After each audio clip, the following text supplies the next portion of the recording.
All right, good morning, everyone. This is the Monday, October 17th meeting of the Planning, Housing, Economic Development Committee. We've got 3 items to take up today.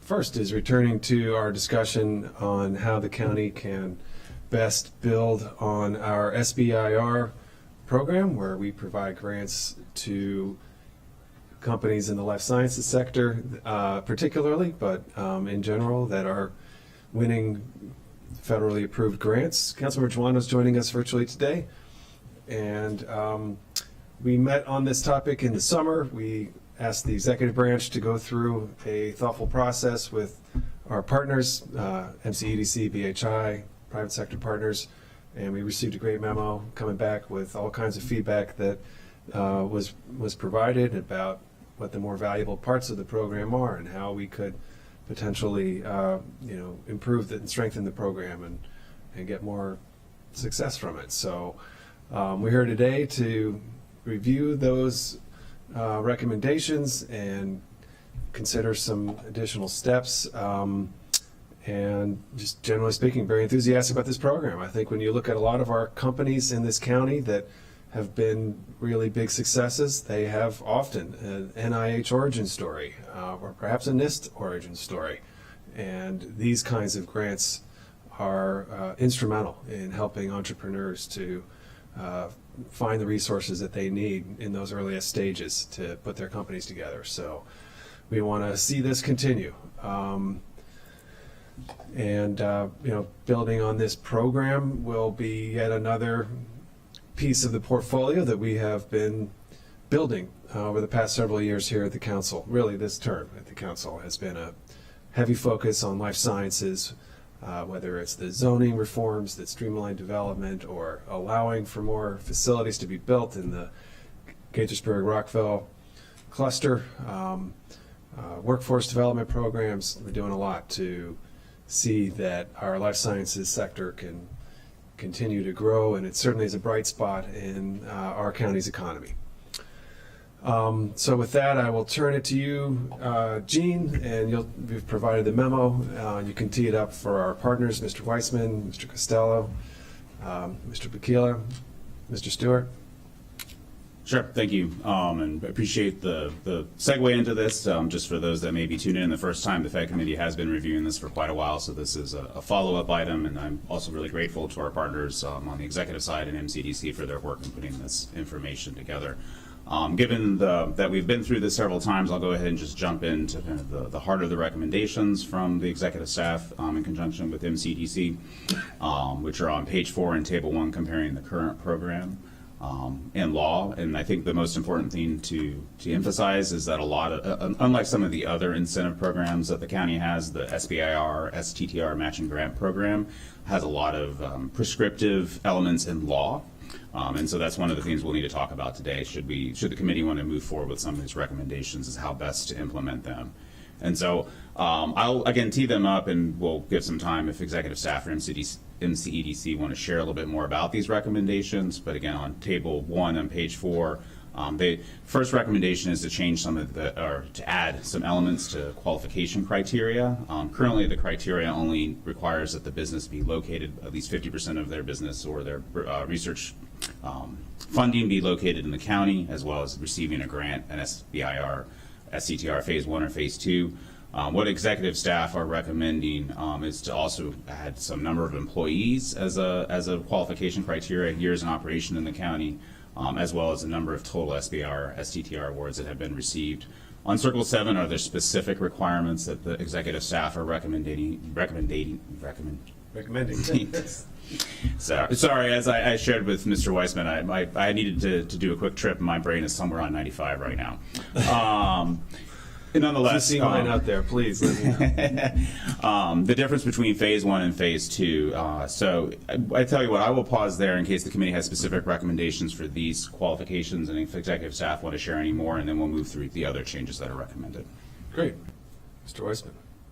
Appreciate it, Councilmember, and I'll be quick and then defer to Mr. Stewart on the technicalities. First off, I do want to thank you for asking us to review this. It gave us a really good opportunity to take a look at the program from top to bottom and work with our partners to figure out how to make it better and how to reduce some of the potential for SBIR mills, which is not a term I knew before starting this, but really give us an opportunity for growth and to properly structure this for Montgomery County companies. In terms of the business eligibility recommendations, and you can see on Circle 7, for Phase 1 and Phase 2, we want to require at least 20 or fewer employees. We want to make this so these are true startups and not that they are already in the next phase and do not necessarily need this money, but hey, it's free money, so why not go for it. So that's it on the employee recommendations, and Mr. Stewart, Ms. Costello, Mr. Bikila could add in. And if you'd like to share any general comments, be quite welcome.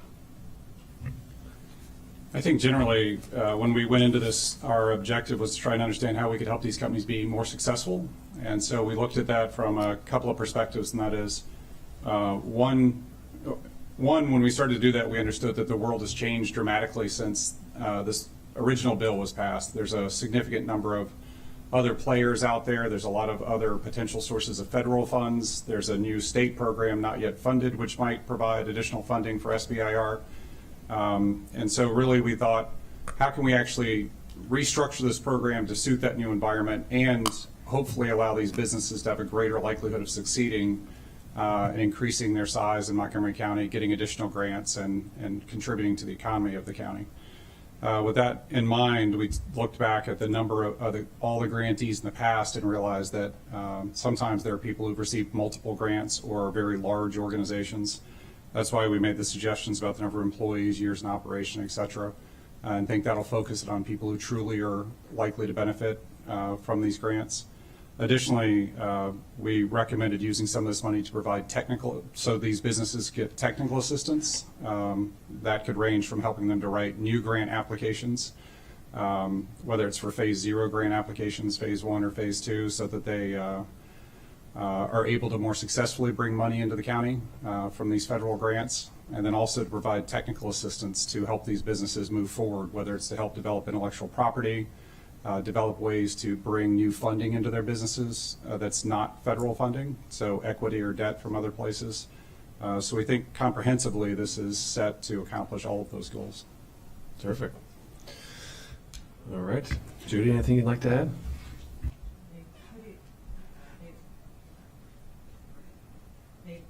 They pretty much covered it. I will say Phase 0 is a new component, which we think will help. Phase 0 is before companies have received their first SBIR award. And when we did our review, we saw that most of the NIH and NSF health-related awardees in Montgomery County appeared to be aware of this program. Most of them had applied for the match. So where's the growth going to come from? We think it'll be with new award recipients, and that's part of the So you're genesis. saying increasing the number of people, companies that apply. Who can apply successfully win. And since your match program started, there now are about half of the states in the country offer a Phase 0. We're still the only county that offers any type of match, but Maryland doesn't have a Phase 0 or any other matching program currently funded. So once again, if you were to move forward, we'd be leading the way in an innovation support program. Well, I want to thank Rich Bendis personally here. Several years ago, I convened a meeting with Rich, and we talked about, I think, Judy, you may have been there on behalf of BHI, I don't know, but we talked about Phase 0. And that was the first I had learned about this notion of helping companies get into the pipeline rather than increasing the amount of funds that are on the success side of the equation. And so that was a big intent here, was how could we, as you just described, increase the number of applicants and increase the number that will be successful. We want to do both of those. So I'm really pleased to see these recommendations coming to us. And Mr. Bikila, I'm not sure if we've had you at this committee yet. This might be your first, so welcome to the FED committee. Would you like to introduce yourself? Thank you. Yeah, it's the first time that I'm here. My name is Teresa Bikila, and I am part of the business advancement team at the County Executive Office.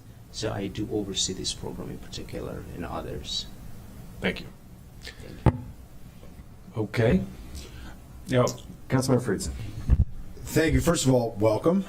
Good to have you here, and welcome to the county, at least county government. First of all, I just want to thank everybody. I think we oftentimes sit here and talk about the things that aren't happening and don't spend enough time talking about the things that are happening, and talk too much about the things we don't do well, and don't spend enough time talking about the things that we do well. And I think twofold. One, this is an example of things that Montgomery County is a real leader in the country, and I think we ought to acknowledge that. And this was an example and credit to Chair Reamer for your laser focus on this issue, but this committee has been talking about for a while. We have had some very productive conversations. We asked the executive branch to work with stakeholders and figure out a way, based on a broad framework of the things that we wanted to see. And I think before us, we have some really thoughtful recommendations to actually move us in the direction that we wanted to see. So I just wanted to appreciate that and acknowledge that. I think we spend a lot of time focusing when we're not happy, and we gloss over very quickly when we are happy, and I just wanted to make sure I put a fine point on that. I did have one question.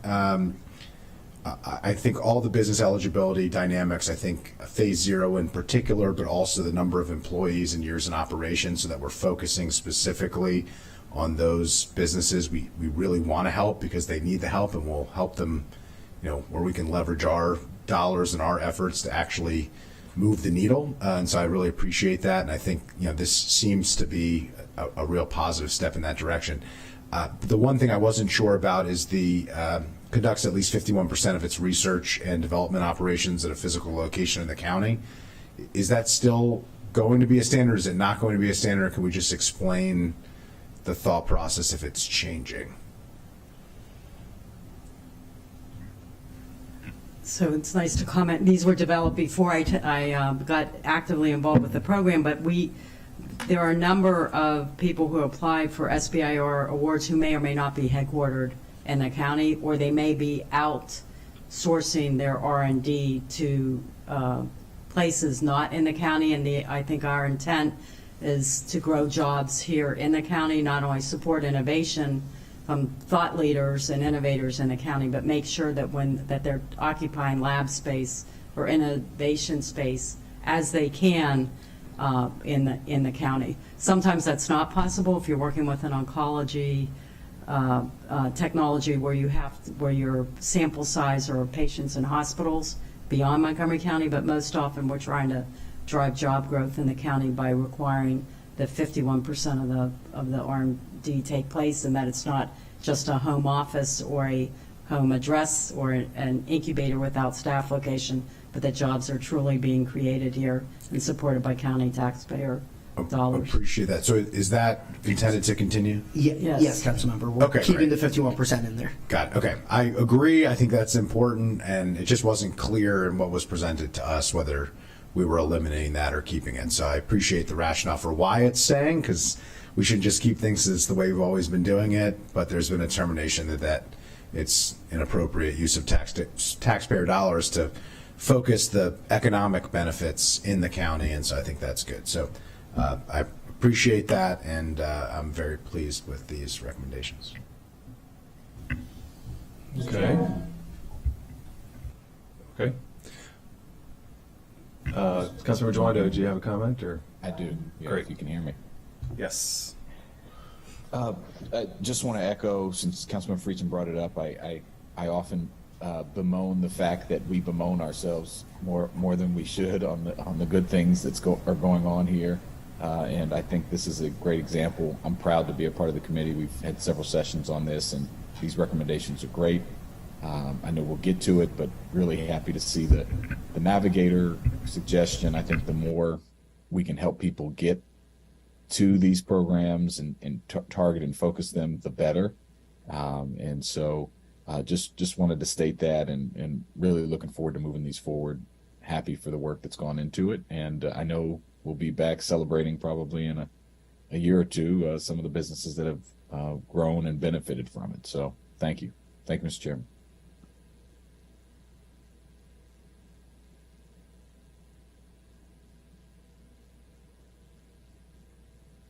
Thank you, Councilmember Joando. Your audio is a little bit diminished, but it's not unhearable, just so you know. So. Oh, good. Okay. So you can hear me. We can hear you. Quiet. If there's anything IT can do to amplify that a little bit, it'd be helpful, but we can hear you. Okay. All right. So back to where we are in the packet here. Sure. I think given a lot of the conversation we just had, we can probably move through this a little quicker now, but again, wanted to give the committee time to talk about any specific changes in criteria in the law or in the program. And so I'm going to go on to the next section in table 1 on page 4, which is award restrictions. Currently in law, there's business can only receive 1 award per year and a maximum 5 for their lifetime as a business. What currently the executive staff are recommending, which would be a change to the current program, which is only 2 Phase 1 awards per business and only 2 Phase 2 awards per business. But most importantly is if a business receives a Phase 2 award as their first award or maybe their second award, they are no longer eligible for Phase 1 awards. And the intent of that, and they can explain more in a minute as well if necessary, is to focus these awards on growing businesses and not just simply writing grants, which they've already spoken about with the technical assistance and et cetera. So again, I'll pause there. If the committee, as far as council staff's concerned, if I don't hear any objections, we'll go ahead forward with what they've been recommending. Yeah, that's based on your recommendations. That sounds good. Excellent. And then for the amount of the grant, apologies, the typo, the current law is 25% of the SBIR STTR Phase 1 award or 2 award is what the current law is, up to $25,000 for Phase 1 and up to $75,000 for Phase 2. Again, the recommendation is to change that process and make a maximum of $25,000 for Phase 1, with 50% of that unrestricted, so direct grant, and then 50% of that, as Mr. Stewart suggested or noted, for technical assistance to assist businesses in growing. Again, the purpose of this grant is hopefully not just to receive and give undiluted cash for the business to grow in the county, but to see them accelerate and grow further. And the same thing for Phase 2, although a slightly smaller total grant than what currently is in law, which is a $50,000 grant. Again, focusing some of the dollars on Phase 0 and Phase 1, which is why that was recommended to be less. But again, most importantly is that in the new program, should this go forward, 50% will be direct cash and 50% will be used for reimbursable expenses based on specific technical assistance. So even though it's certain reimbursable, generally speaking, I think we're making this money a little bit more flexibly available, if I'm reading this right. I mean, that's the intent here, is to allow for the companies to meet various needs that they have. Is that a fair characterization? Yeah, I think the unrestricted part would be for anything they needed, whether it was rent or equipment or salaries. The second part, the reimbursable expenses, is really where we wanted to, as Councilmember Joando pointed out, have a navigator who could really help them identify services that would help move their business forward, whether it was for business planning, raising capital, completing and submitting new grant applications. So it was really to help focus those on things that will help their business be more successful. Excellent. Yeah, and I share that support for that recommendation. This is good. I mean, what I've heard from entrepreneurs is that when they're in these phases, they're just trying any way they can to get money in the door. It's a tough phase where they have to be very creative and resourceful, and this helps them get through and get to the other side. So a little more flexibility here would be welcome, since they're already highly vetted through the federal approval process. Okay, without objection. Very good. And then the last part on Table 1, page 4, is the administration of the program. Currently, the program requires that awards are provided on a first-come, first-served basis beginning in July 1 of each fiscal year, as well as the annual appropriation needs to be divided 50-50 between Phase 1 and Phase 2. Based on the executive staff recommendations, they're looking to maybe do 2 annual applications, one in July and one in January, since it would provide opportunity for some businesses which may receive SBIR, SCTR awards a little later in the year, to be able to have an opportunity to receive a grant during that period. And as council staff notes, although it wasn't noted in the memorandum, under this rubric, the law could still be first come, first served for both application periods, but if there's going to be a Phase 0 and the difference award amounts, the 50-50 split could no longer be in the law. It would need to be stricken from the law so that the program could be run differently as is recommended by executive staff. So I'll pause there if there are any questions or if there are any additional comments from executive staff that they want to illuminate. Councilmember Freeds. Yeah, appreciate that. I mean, I like the idea of having two award periods, providing more opportunity so that it's not a race to get in before the funds dry up. I just would be helpful to understand, since there isn't a 50-50 split anymore, you know, or at least that's what we're proposing, and since you're having two phases, I mean, you still could do first come, first serve, or you could not do first come, first serve. We had talked, you know, previously about not doing first come, first serve, or avoiding it. This would mitigate the problems with first come, first serve to a certain degree. So I'm just curious, do you envision having the two periods, but doing first come, first serve? And is there any concern about, with phase 0 and the other phases, the introduction of that, of how you break down the funding? Because we used to have it pretty clean, 50% and 50%, and I don't know that we've specified it here. So I'm just curious, is it till the money runs out? Is it certain amount of money in each phase? I mean, I understand the individual applicants are limited, and we actually lowered the threshold for phase 2 to put a greater emphasis on phase 0 and 1, which is one of the things that the council had asked to see based on your input. But I'm just curious, you know, how you foresee this process working.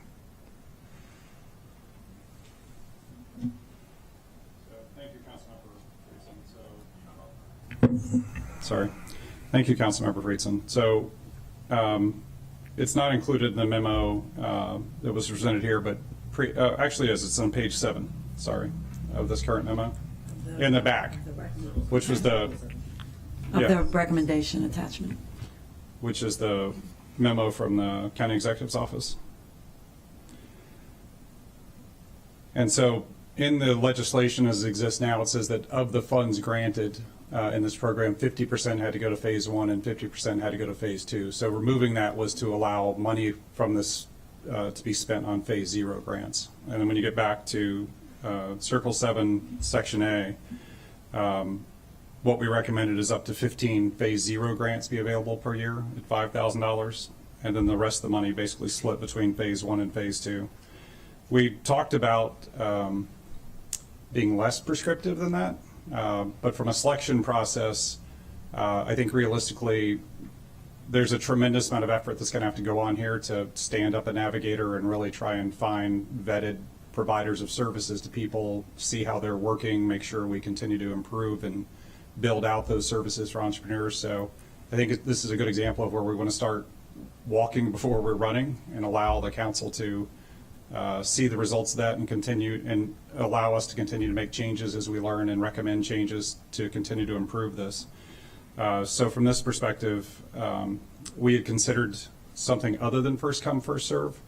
But I think in that thought process of trying to do the best we can while doing a lot of change, putting the restrictions in there in the early part of eligibility really accomplishes much of that. Because when we went back and looked at the historical data, the bigger problem we had wasn't the first come, first serve process. The bigger problem were people who were very old companies who had received multiple grants, who were very large companies. So it was really money going. So rather than shifting just to be simple, rather than shifting the process, which is what we were focusing on previously, you determined that it would be more effective and administratively preferred to change the eligibility standards so that the money is being focused in more emerging companies than correct to accomplish longer-term incumbent companies. a more efficient way to accomplish the similar goal. Got it. Okay. All right. And so the idea is so that $75,000 would be dedicated for phase 0, essentially. And then 50% would be split between the two, right? 15 at 5,000 by my math, 75,000, and then okay. So it's basically the same 50-50 split. It's just you've skimmed off the top 75,000 to dedicate specifically for phase 0. Am I understanding? That's correct. Okay, and we think the 50-50 split between phase 1 and phase 2 is still appropriate to accomplish the goals? It is, and from all the analysis we did, we believe it is. I think one of the things that, previously As Gene said earlier, this was strictly defined by law, and so there was very limited ability to do anything other than what was said there. One of the things that we requested or would like to see is more flexibility in how this gets implemented, because I think one of the riskier challenges is, what happens at the end of the day if we have money left over. Do we have the ability to move that to serve more phase one recipients because there was extra money left from phase two, or vice versa? Yeah, you took my next question. So if we have 10, let's say, phase zero eligible companies that we can fund in a given year, what happens to the remaining $25,000? Right. Yeah, I think this goes to the question of implementation at large, right? In terms of the flexibility, the truth is we are going at this with a new approach, and because of the new eligibility criteria, it is going to be impossible to predict now how many companies will apply for phase zero, phase one, and phase two. And so that's why we're asking the committee to consider more flexibility in terms of how we're able to write regulations to handle this, to be able to shift funds from phase zero to phase one or phase two if there's that leftover funding in that regard. We've also lowered the amount in phase two to try to make that the 50% of those funds be Go available. farther. Yeah. Go further, So- excuse me. Yeah. But it all will be a moving target as we're implementing, so. Right. It lowered from 75,000 cap to 50,000 cap, just to be clear. Okay. All right. I appreciate that. That helps clarify. For me, I think it moves it in the direction. I think it might require further tweaks once we see how this actually works. I don't know, Mr. Smith, if you have thoughts. Yeah, we're all familiar with the budget process, but certainly after these changes are put into place, the executive will recommend a budget for this program that the council will review for fiscal '24, and within that recommendation, the council will be able to see how much is for phase zero, how much is for phase one, two, et cetera. And certainly based on historical practices, the council can decide whether to increase it, change it, but also based on actually how the program runs.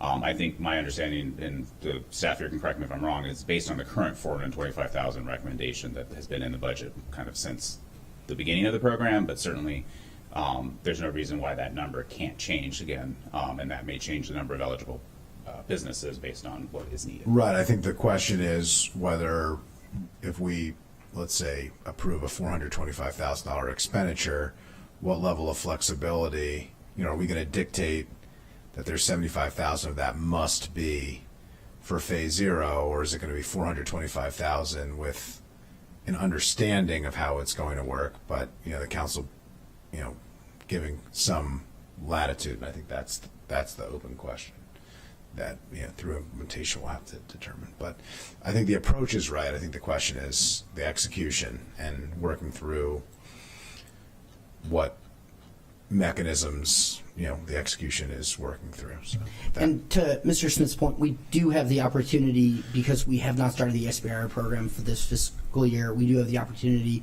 once we are able to implement this version of the program, to at least have some data for the council to look at when budget time comes rolling around. And is the idea to do that at year end, or what's the timing to do this year's? Yeah, it is based on calendar year. Yeah. Okay, so you'll do year end, and then by the time we have budget discussions, we'll Should be able to have data. We'll by be a then. few months out from having done that. Okay, thanks. All right. So back to where we are. Sure, I'm on the top of page 5 of the memo, which, again, since there's no analog of these two items in the current law, it wasn't included in the table, and we've already talked extensively, but the executive staff and MCDC is recommending including a phase zero in the program. Just important to note again, and then also in their recommendations is to fund an SBIR navigator with MCDC. As that is an implementation element of this program, it's not really connected to the law. It's just mentioned as part of the recommendations, and we can get to more about the funding issues or items in a second, but those, just wanted to note those two. We've kind of already started this, but the next kind of part of the conversations for the committee, if these are the recommendations to change the program that it's going to go with, which it sounds like it is, it's the best method to do that. As council staff noted, there's kind of 3 ways to go forward. One is to amend the law and put all of this in the law in some way, since the law already has this. A second way would be to do minor amendments to the law to make it flexible enough, but have it implemented through an executive regulation like other economic development fund programs.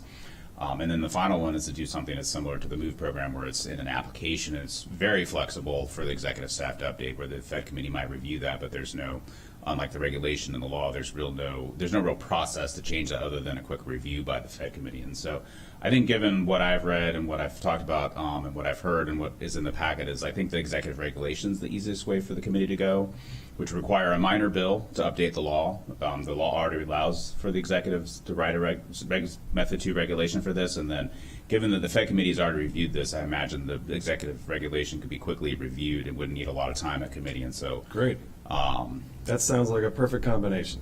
Perfect. A piece of legislation I think is appropriate, given that this has been a committee initiative, but given our close collaboration, you'll be able to move forward very adeptly, and we can get this done.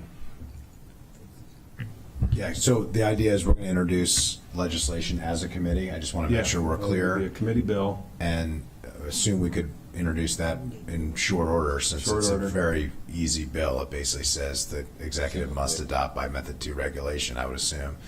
And then what would the timing be? I just want to think through this. What would the timing, because I would expect if we want to get the data from the end of the year in order for the budget for next year, then we want to backtrack. I imagine that the chair would prefer to have this done before December. It might be hard to get the bill passed before December. But at least introduced. And so what would be the timing? Can we get a bill passed? Can we have the Method 2 regulations drafted so that by the time the bill is approved, you basically can send it right over? Since we've already basically talked about what's going to be in The it. short answer is yes. We've been working on draft regulations over across the street. So I think as soon as we can get things scheduled, we'll be ready to move. We not only want to have the bill introduced, we not only want to have this on the street by December, but we want to have time to market it appropriately, especially to phase 2, and that people would be new to it. Okay, great. Yeah, I think if we can move forward as quickly as possible, I mean, particularly because we want these changes to be in place for the deployment at the end of the year. If not, then we've missed a significant opportunity. So let's try to make that be the goal.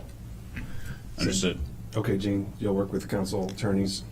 I will, and as well as executive staff and the Office of the County Attorney, to make sure we're all on the same page. The bill will be introduced from the Fed committee as recommended in order to implement the program based on this. The only thing I'll add in terms of like a shot clock, if that's the best word for it, is an executive regulation does need to be on the register for a month, 30 days. And so as soon as that's ready to go, hopefully if that's on the register in November, by early December, obviously it'll be the next council at that point in time, but that could move forward pretty quickly in December following the bill adoption in November, because it could be an expedited bill. Okay.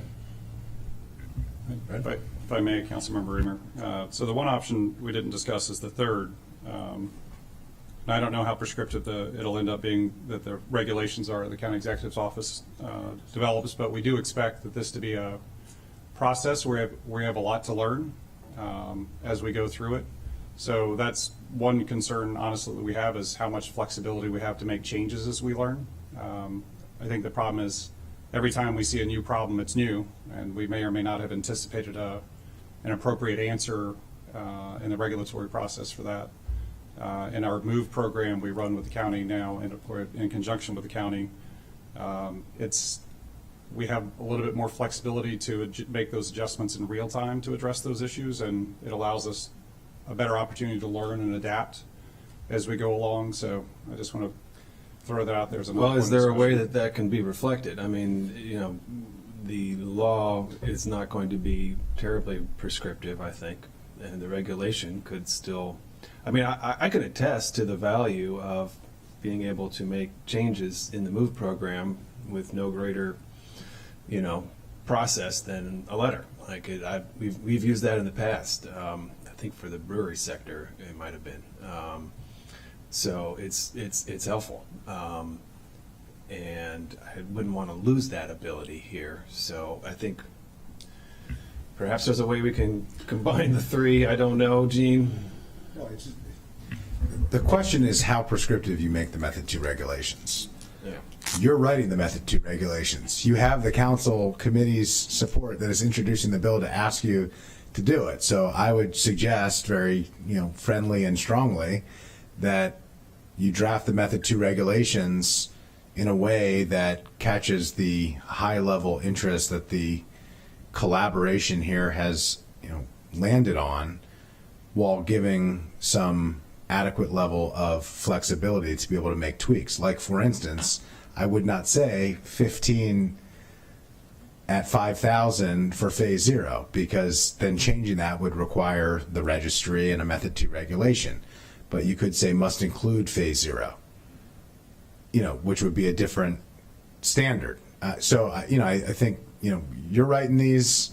The bill hasn't even been dropped yet. There's time to think through that. But, I think my sense is we can pretty easily accomplish both. And since, we're not writing we're not writing a bill here to tell you what to do. We're writing a bill that tells the executive branch to draft a regulation, and we can make sure that it's done in a way that, provides that level of flexibility. So I think we can accomplish both. At least that's my sense.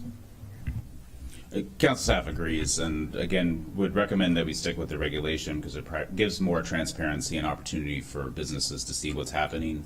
And again, as you just suggested, Mr. Friedson, between council staff, executive staff, and MCD staff, we can take the committee's recommendations and make sure the regulation is flexible enough to do things well into the future. And not just Appreciate that. And Ms. Costello's point earlier, I think, is important. You need time to advertise to the businesses anyway, so that month, starts the clock for advertising. You're going to be able to sit, once the Method 2 regulation is out there, you should have a program that's already ready to go, and you can advertise it, and it will be on a dual track.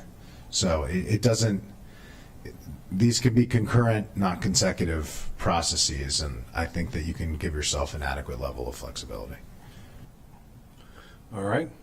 So, an all of the above strategy here, true legislative sausage making. All right. And then the last piece was the SBIR Navigator and the potential role for PHI. Sure. I'm sorry. No, I was going to. It was noted in the executive staff memorandum to add both of those and look at them. To me, those are, as council staff is concerned, and I'm pretty indifferent about them because those are funding mechanisms, both in the implementation of county funding through those organizations. And so I think given, as I said in the packet, given where we're at in the year, the fiscal year, I think it makes the most sense to get the changes to the program, the actual program we just spoke about, and then have executive staff work with MCDC and BHI to tee that up for a fiscal 24 consideration.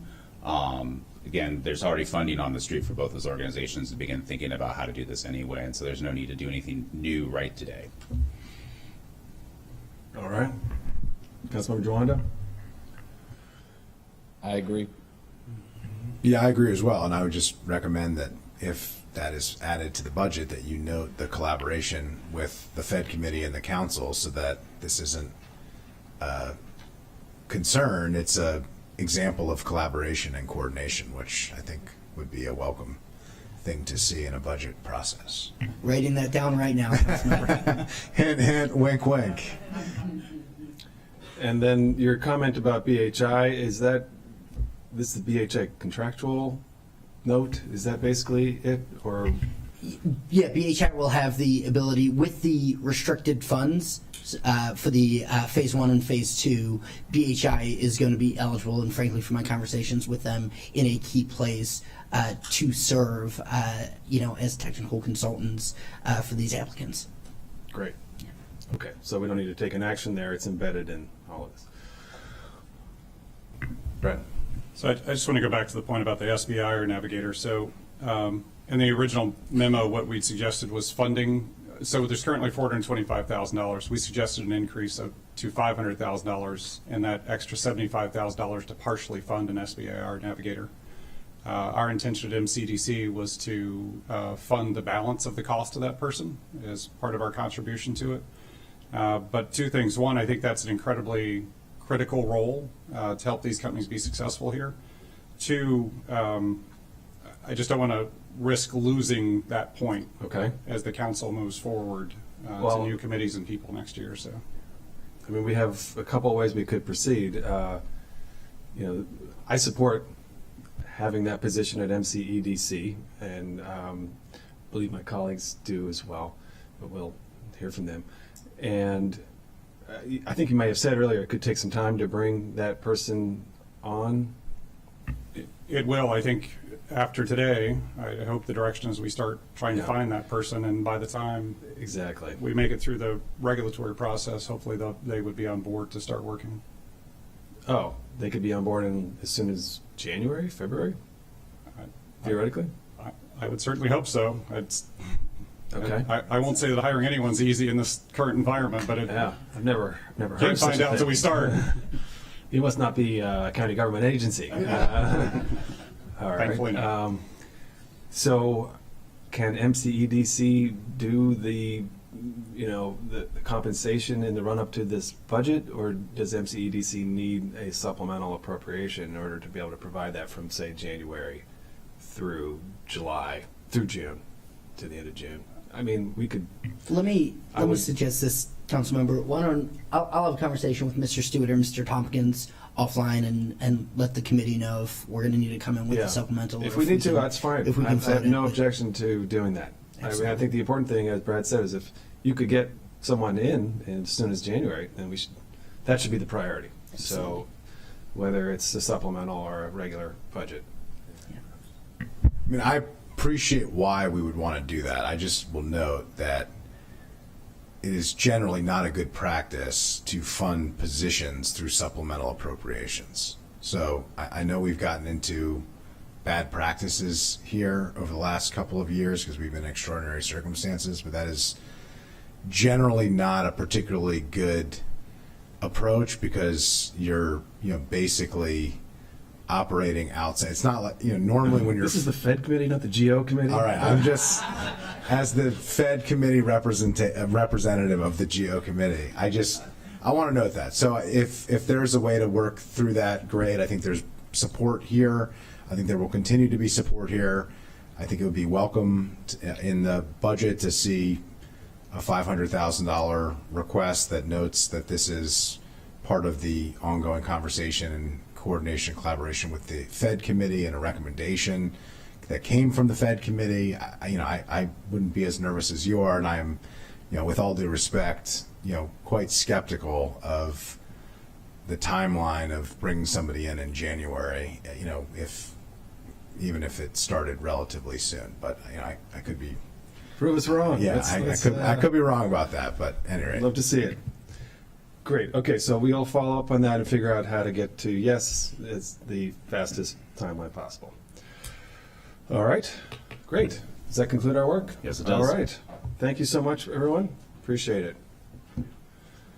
All right. Now, Thank you, and welcome again to our new staffer. yes, Councilmember Jawanda was welcoming you again, as we are. Okay. Now on to the next item, which is building decarbonization. And will those who are here for this from the executive branch come down?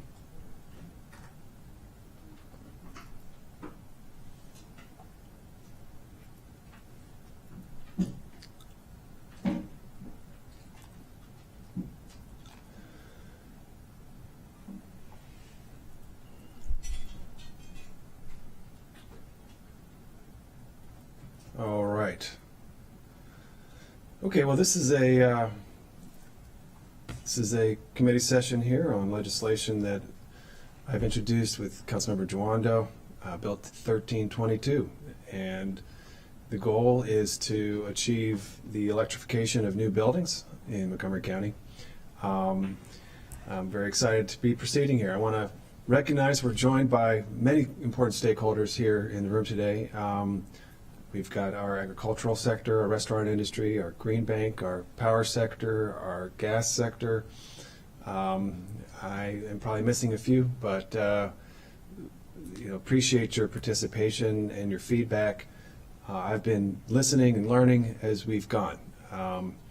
And I know that very broadly speaking, transitioning the building sector as a whole to clean energy, to all electric, is going to take a lot of time.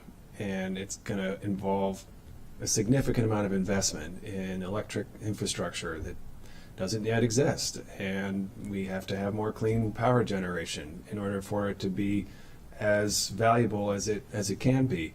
There's a lot of steps in between here and there. But the more I learn about it, the more I really do believe that the new building requirements is kind of the low-hanging fruit, because new buildings are, I mean, they don't even exist yet. It's 100% of the building sector that exists today that's really going to be the hard part to transition to cleaner, more efficient building types and all electric. And we have passed the building energy performance standards legislation already, and the state has a version as well. And the very broad intention of that legislation is to transition the existing building structure to clean energy at zero emissions. And that's going to take a lot of time. I mean, that's a multi-decade enterprise, and it is a very tailored strategy for different sectors based on what is achievable and realistic. And it assumes things that we don't yet know when they will be delivered, like the major investments in transmission infrastructure and so on. So there's a very large distance in between where we are today, we know, and where we need to go. And I'm convinced that the overwhelming share of challenge is with the existing buildings and not with new. And new should be the easiest piece of this puzzle, because you can do it right off the bat. There's already, the technology is already there. You're not creating new expenses, retrofitting old buildings. We see in this packet that a lot of sectors are already building all electric. It's very common now in commercial building sectors. So I am continuing to see that this is very practical, and there will be a lot of adjustments. If this happens, there will be a lot of adjustments generally from building energy performance standards, and this will just be a variable in all of that process and all of those decisions. But in and of itself, of course, new construction, it would take a couple hundred years before new construction requirements resulted in the complete transformation of the building sector. It's just a very incremental process. With that in mind, I know this is a significant piece of legislation, and what the legislation does is direct the executive branch to draft a building code. And in that process, there is room for a lot of conversation about timing and exemptions, and we want to leave some room here for appropriate decision making based on what we learn from state studies that are underway, and just knowledge that is yet to be fully gleaned. So what this legislation would do again is direct the executive to draft this building code and bring it to us. We expect that it's on a timeline that is likely to be what the International Green Building Code will be, more or less. So this is perhaps requiring the inevitable. If for those who are skeptical, this is coming one way or the other. And so I want to thank Livu, as always. Your packet, I thought, was very accessible and really provided terrific exposition of the issues, pros and cons, and I think you captured all the key points. And I think a person can read this and really get a good sense of where different groups are coming from and what some of the factors are that have to be weighed. So I appreciate that very much. I'll turn to my colleagues for any comments if they'd like to, and if not, we'll go to you, Ms. Nadeau, and begin our packet. And we have the executive branch here to, this has been a collaborative enterprise. County executive and I have worked together on this, and we're fortunate to have, I think, one of the best teams on building efficiency that you'll find in a local government anywhere. And it's been a priority for us to build that team over the last 4 or 5 years, and we've had to add that money into the budget. So we have the know-how. We're not doing this without the benefit of having professional staff that really know what they're doing. And so we're looking forward to hearing from you on that score. So without further ado, Councilmember Joando. Yes, can you hear me? Yes. Same, worse, different? I think it's a little better. Thank you. Okay, good. Just wanted to echo some of your comments. Appreciate the county executive and you, Mr. Chair, for the collaboration as long as with the executive team. And I'm proud to be a co-sponsor of the bill. I think you teed up a lot of the things we have to deal with as we are dealing with this in the larger environmental movement. We're in a climate emergency. We must move with deliberate speed. There are going to be costs and things we have to be aware of as far as equities throughout the transition process. But we can confront that head on and do it in a way that's measured and appropriate and in a way that also shows our urgency. So I think that working through this and allowing the executive branch to move forward with standards, if we have to do it in a way that allows for more information and a little more time, okay, but this needs to go forward, and it's an important principle. And I think starting with new buildings is the way to go, and we're going to have to update the grid and all the things that we'll talk about. But it's an important statement that we understand the urgency of this and that we need to move forward. So I'm looking forward to the discussion today and in future work sessions, and to working with all stakeholders to making sure that we can get to electrification as fast as we can. And I know that's the goal, I think, of pretty much everyone in the room. So look forward to doing that. Appreciate it, Mr. Chairman. Thank you for your comments. The vision of electrification has given me hope about our future, I have to say. I mean, for so many years I felt despondent about whether we have the ability to work our way out of the hole that we are in on climate. But knowing that technology has gotten to the point where it provides the solution, and it's just a matter of our willingness to use that technology in generation and in building codes and in other venues.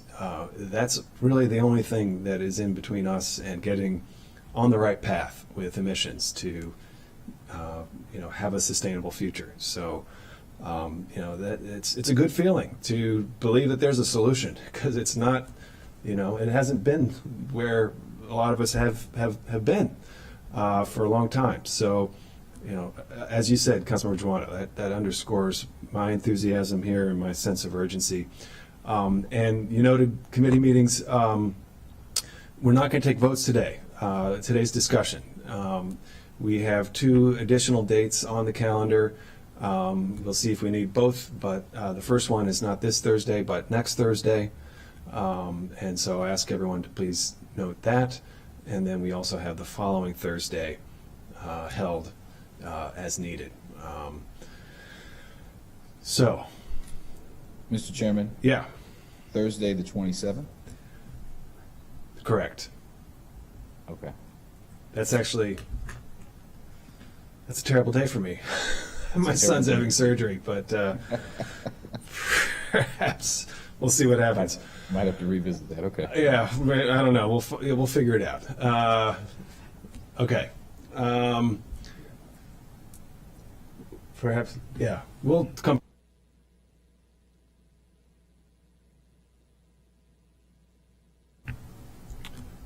Okay. Stay tuned a little bit on the dates. All right. But hold the 27th, please, in the morning before noon at this time, and then we'll announce as quickly as we can what the final. Oh, Councilmember Friedson says there may be a GEO committee meeting that morning. All right, never mind. We'll figure it out. The harder There will part be is more scheduling the meetings. Okay. Mr. Dew, and we can ask DEP to share and Ms. Hochberg is climate advisor to share as appropriate. So what I'll do today, because I know we have a lot to get through, is I'll just kind of go through the packet in order and then pause if there's any questions or amendments. And then there's a few things here that, of course, I'll defer to DPS and DEP on as well. So the public hearing for this one was on July 26th. We had 15 speakers testify, but in addition, we've received many, many letters, both in opposition and support. I listed in the packet all the groups that submitted letters in support as well as in opposition. Did some bullet points of summarizing, going through all the written testimony. In terms of the testimony and support, it's a lot of what our lead sponsor and co-sponsor have said, that this is necessary to meet climate commitments, would lower building costs and increase efficiency, improve air quality, improve health, reduce gas leaks. As far as the testimony in opposition, you'll note towards the end of the packet, I made a separate section for requested amendments. A lot of that came from some of this testimony in opposition, as well as a lot of the questions that are asked throughout the packet. Some of those things include a question about whether it would increase operating costs, whether the electrical grid has the capacity for these upgrades, some concerns about job loss for those working in the natural gas industry, where some of the money will come from for the utility company upgrades as well as homeowners upgrades, lack of an implementation plan, how this would affect our larger zoning like subdivision and bigger projects, whether the timeline is enough for them to phase in, the elimination of choice for consumers, questions about how power outages would be addressed, and other concerns along those lines. So we received all the usual impact statements. So first was the Fiscal Impact Statement from OMB. So OMB found that this could increase the cost of county construction projects, but that all electrical construction has lower operating costs once the facility is in use. Next was the Economic Impact Statement from OLO. So they found that it would have a net negative impact on economic conditions. So if you go through the OLO impact statement, what they found was that the commercial building sector would be negatively impacted due to upfront costs, but the residential building sector would actually have lower upfront costs.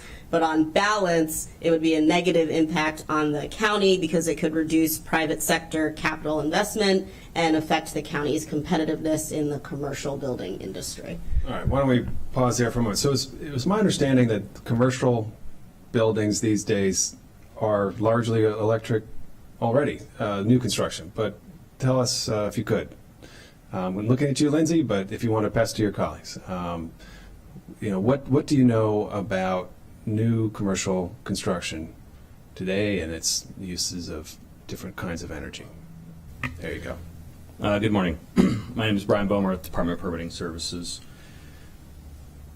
It's a complex question because there's so much variety in commercial construction. We have attempted to identify the commercial construction typology through exemptions, so hospitals, bio facilities, and the such. Talking about office building, so there are just a few key pieces of equipment within a commercial office building that would potentially use gas. So to your point, I feel that you are correct, that for the most part they are electric already. And all of the gas that is currently in a standard baseline commercial project has an electric component available on market. And so we're not asking for any new technologies to be introduced.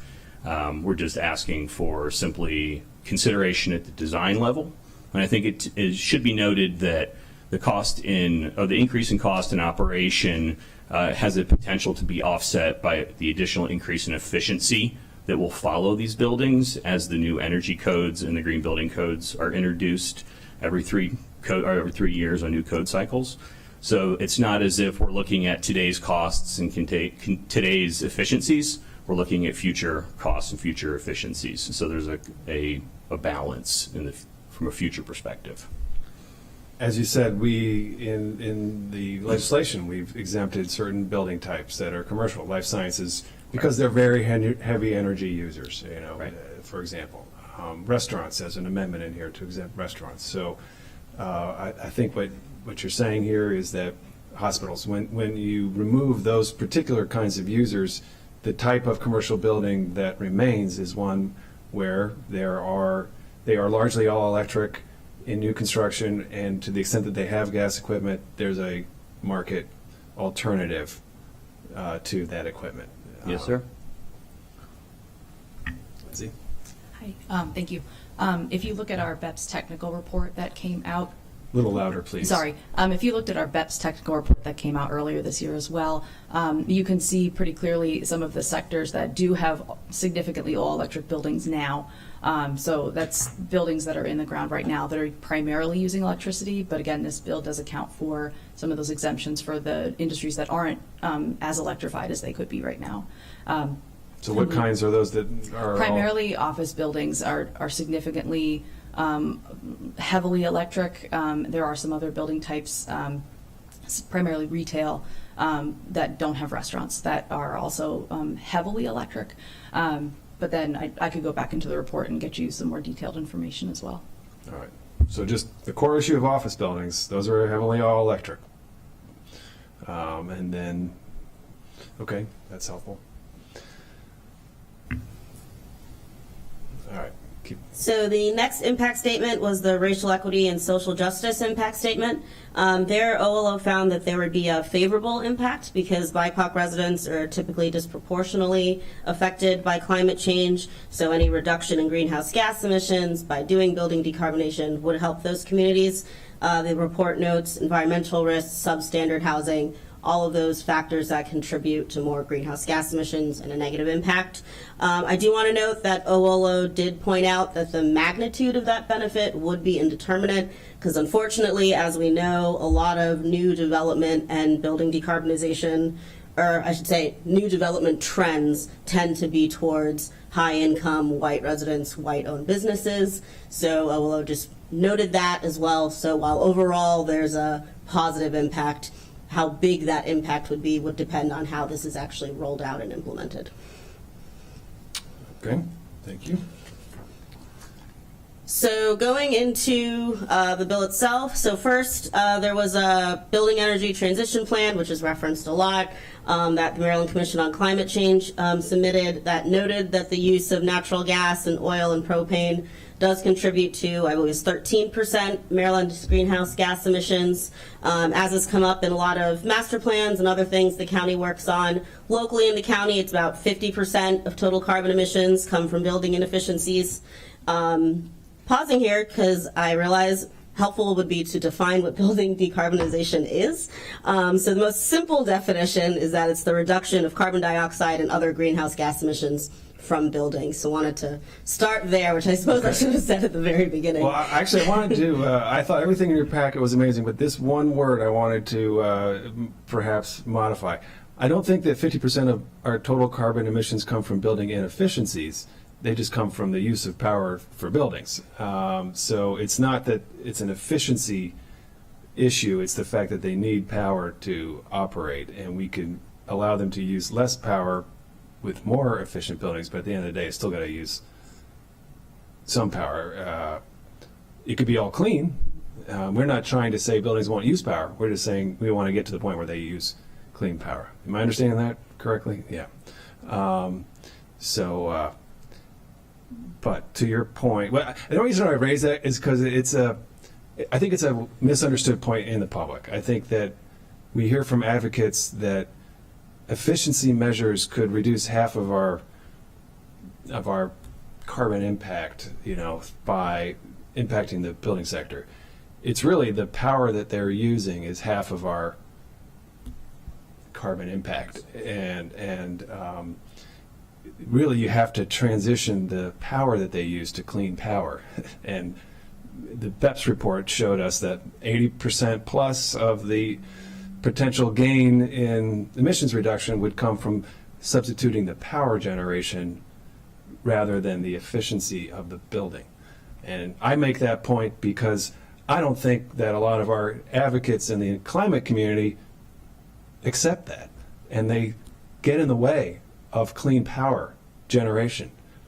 And they believe that if we just have more insulation, that buildings will be able to address the climate crisis. But it's not true. Like, we have to have clean power.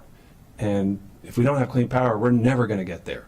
So this is a crisis that requires changes not only in the building sector affecting other people, but in things that we might hold dear, like where do we allow solar energy to be built and things like that. So that's my editorial comment here, but it's a really important one.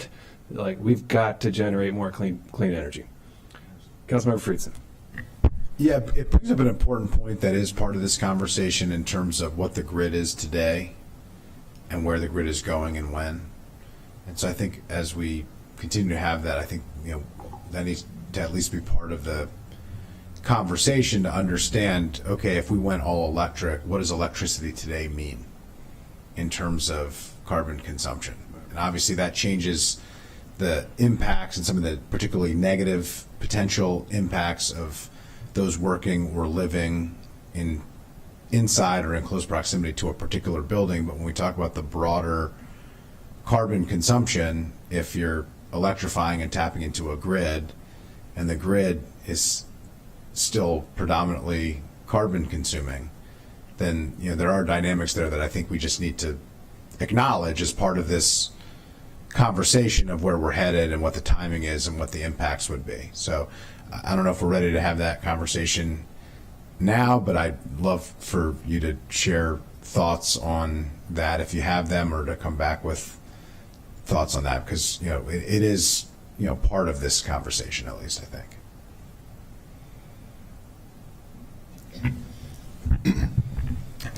Excuse me. Garrett Fitzgerald, State Climate and Energy Policy Manager in DEP.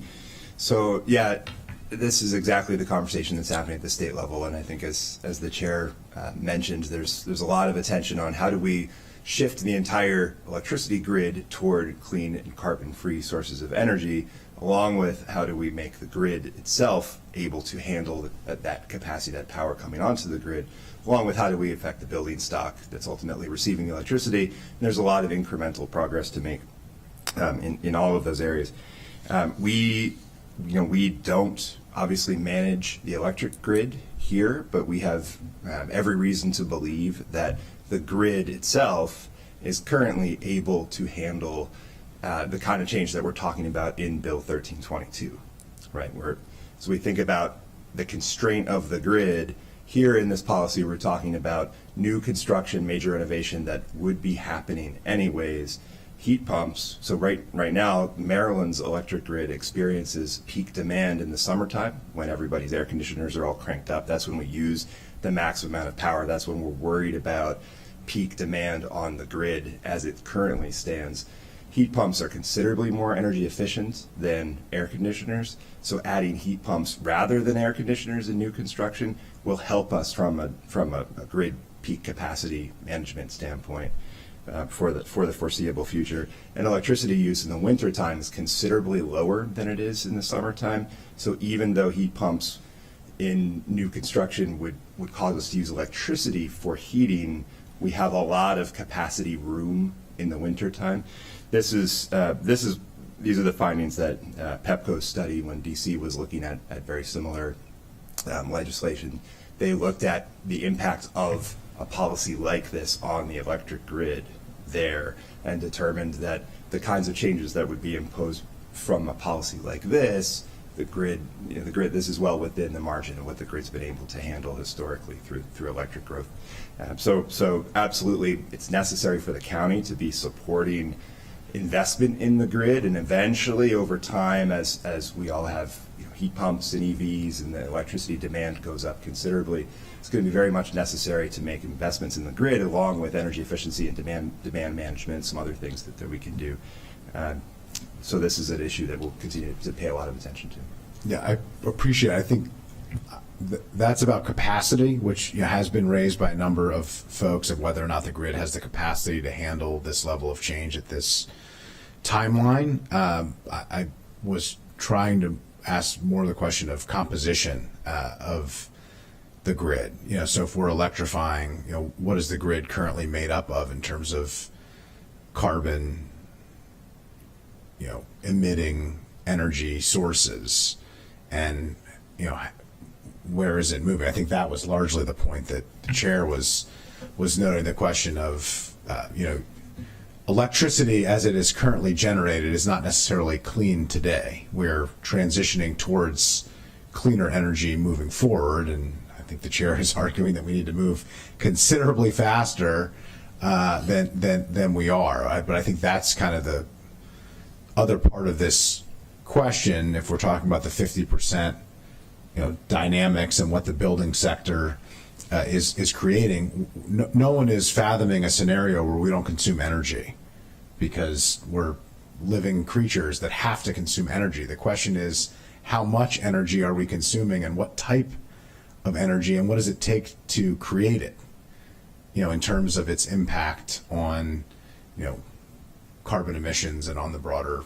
environment and on our, health and safety and welfare. So I think that's, to me, that's part of this conversation that I think would be helpful for us at least to acknowledge, related to the composition of the grid, where it is today, where we think it's heading, and how this effort to electrify buildings, new buildings or existing buildings, plays into that. Yeah, and just to add, and I apologize, the state, so we could give you figures when we follow up regarding the composition of the grid now. I mean, the electricity flowing into the grid right now, nuclear, natural gas, renewables. The state power plant research program has 100% RPS study underway, so that we're acknowledging that we need to move toward 100% carbon-free electricity. So the state right now has a study running to determine the best course for doing that, and how do we ramp this up, along with trying to make some changes to in the regulatory world. There are some very large barriers to large new renewable energy projects being built and added to the grid. So there's some reform happening at the PJM interconnection level, the regional grid manager, to make it easier and quicker for new large wind farms, solar farms, et cetera, to come onto the grid. So there's a whole sort of parallel incremental world happening to try to plug more clean energy into the grid quickly, while we're also taking steps like this to ultimately enable the building stock to make use of that energy. I also, just for one other thing to add to this, I'm glad that Garrett brought up the nuclear, the amount of nuclear power that's actually generated in the Maryland electricity grid. I'm glad that was brought up, but also the increasing. It's like 20%, is that right? Or? It's second in our. It's probably close to 30-ish%. 30% of our power that we consume today is nuclear, and thank goodness for that. Yes. Because if it wasn't that, it would be gas or coal. Yeah, unfortunately, gas is number one, but it's not coal. I think people assume coal, electricity, and that's not always the case. I think that's an easy talking point. But the other thing that I'll note is that Maryland has a fairly aggressive renewable portfolio standard that will add more renewables to the grid. It's a requirement that ratchets up every year, with solar having a higher and higher carve out in that renewable portfolio standard requirement. So I think that we will have more renewables, and when you do switch from natural gas fired or another fossil fuel fired piece of equipment in your home to electric, you're basically guaranteeing that you will work towards carbon free, because the RPS helps to encourage that as well when you're working with electric. Absolutely, the two go hand in hand. And I want to give a shout out to a certain state legislator who played a huge role in getting our 50% RPS in law, and that was a game changer. It was really one of the most significant policy impacts in this field that we've seen. Okay. His The name was last thing Delegate I'd like Bill to- Frick. Sorry, I want to name him. He's a great guy, and he happens to be here today, so I see him. The last element I'd like to add to that is that if you look at the Climate Action Plan, net zero energy is a target within the Climate Action Plan, and so we're making steps currently in the building codes to require on-site generation or the procurement of renewable energy within the region to couple this. So this decarbonization, while it's focused right now in this conversation on reducing gas, it also is a key element in achieving net zero energy, because only really renewable energy is able to balance the equation in net zero energy. And so we want to try and transition energy use exclusively to electricity so that we can achieve net zero in Montgomery County. Okay. Okay, let's continue. So how the bill is drafted is, first, it's requiring the county executive to issue these all-electric building standards by January 1st, 2024. I want to emphasize here, because it seems unclear from some of the testimony, that this bill, as has been stated, only applies to new construction, additions, and major renovations, so no one's being forced to tear down any existing buildings. Nothing like that is happening. The January 1st, 2024 date was chosen because it coincides with the building code adoption cycles. Of course, DPS is here to explain how those building cycles work, but typically every 3 years we're reviewing new building codes, and so this would just be the easiest way to time it in terms of how DPS or the county executive sends over these regulations. They will be method 2, so the county will receive them and have a chance to review them, approve them, or disapprove. So that would happen in 2024 as well. As has been noted, there are exemptions for emergency systems and certain uses. Also, the bill has an extended timeline for income-restricted housing projects as well as for public or private schools, and that extended timeline is January 1st, 2026. So that's when those types of buildings would need to start being all-electric, again, for new or major renovations. Okay. There is a chart in the packet. Go ahead. I was thinking it. So I just want to reiterate what you just said, which is that under the bill, the executive would issue an all-electric standard by January 1st, 2024. Now, I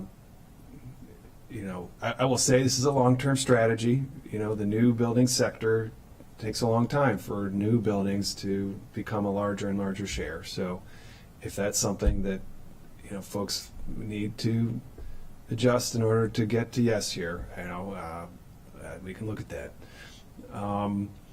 And in general, income restricted housing has an additional 2 years under this timeline. So do we hear from affordable housing providers specifically on that point? And yeah.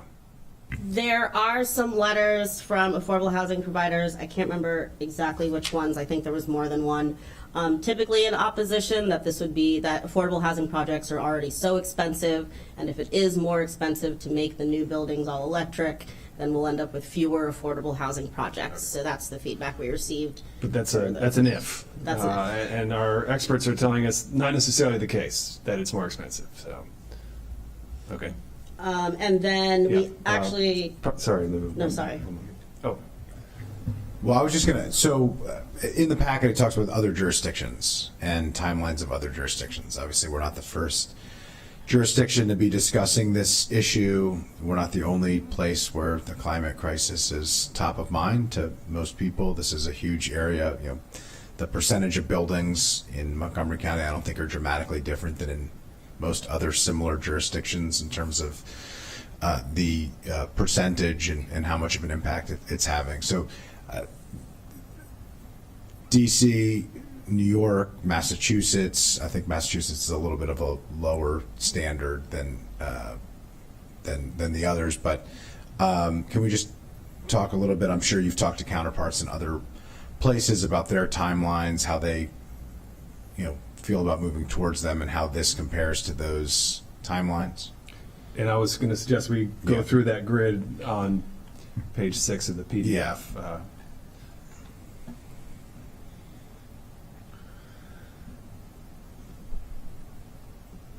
So I don't know if DEP or... Yeah, why don't we just start? Okay, let's just start there. So we're on page 6 of the packet. So the first one is DC, and that requires the mayor to issue final regulations by the end of 2026 for all covered buildings to be net zero. Now that's different than all electric. That's actually, if I understand it, far more stringent than all electric, because net zero means you have to generate as much power as you consume, or else you have to purchase clean power to offset that. So what is that? Talk to us about that. I think, of course, Brian is our resident net zero Okay. expert. But in that DC rule, they also have a requirement that restricts the natural gas hookups as well. So yeah, you do need to offset within a certain amount of renewables with your building too, which Bill 1322 doesn't require. So it restricts new natural gas hookups? And yeah, it's in the bill that it can't be permitted after the date in December 31st of 2026. Okay. It should be noted that while this bill does not address net zero energy, our current building codes are simultaneously. So Right. while it's not in this particular language, it is happening In the green building code in cycle? the energy code. In the energy code. Correct. Thank you, Brian. Okay. Okay, and then New York, I'm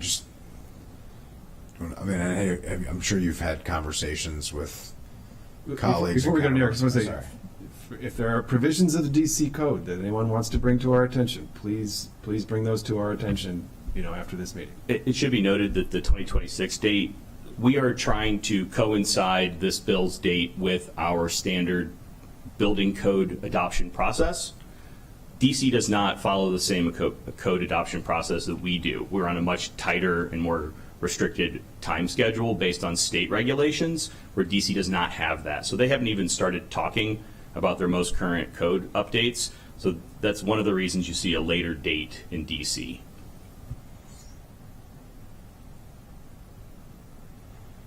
New York. So New York I have the language from their regulation, and so what I did in the chart is there's the date it was enacted, how they phrased it, if they're phasing in certain uses, such as this bill does with schools and income restricted housing, and then the different exemptions that different jurisdictions have done.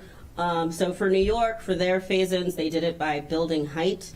Their date is 2027, and then schools have a phase-in date of 2024. And that one was passed in December 2021. What do we know about schools here in Montgomery County as far as their energy use on, their buildings? Conveniently, the Montgomery County Public Schools have been voluntarily benchmarking their buildings alongside the county since about 2016, and they've phased in their properties as well. So we could look at the reported benchmarking data to show what their building energy use type looks like. So that could be an interesting thought, but I don't have a good insight into their current operations. Maybe you do. I mean, this doesn't affect school buildings anyway, right? No, it would. It would. They have a later phase in. They just have a Yeah, later phase. 2026. Thank you. Okay, 2026. It should be noted that all new school construction in Montgomery County is required to meet the IGCC, the Green Code. And in the Green Code is a very aggressive energy requirement that essentially looks at requiring in some capacity on-site renewables. And so we are already making steps in Montgomery County to move towards aggressive energy efficiency requirements and energy thresholds. And schools are already applying that. And so I don't think this would be any bigger ask for the schools than what's currently happening under the Green Code. Thank you. I think it's helpful. And now we're talking about schools, but in general, we've talked a little bit about BEPS. We've talked a little bit about the building code and the International Green Building Code. Can you talk a little bit about how you see the different layers interfacing and the timing of that interface? So this is already happening. This just sort of creates a backstop for us to make sure that we don't slack a little bit on what our responsibilities are established in the Climate Action Plan. I think it should be noted that DPS's stance is that the decarbonization language will not be directly integrated into the building codes, but would be a separate ER that would be submitted into Chapter 8 as a reference document. What that allows us to do is to decouple the decarbonization language with just the standard building codes.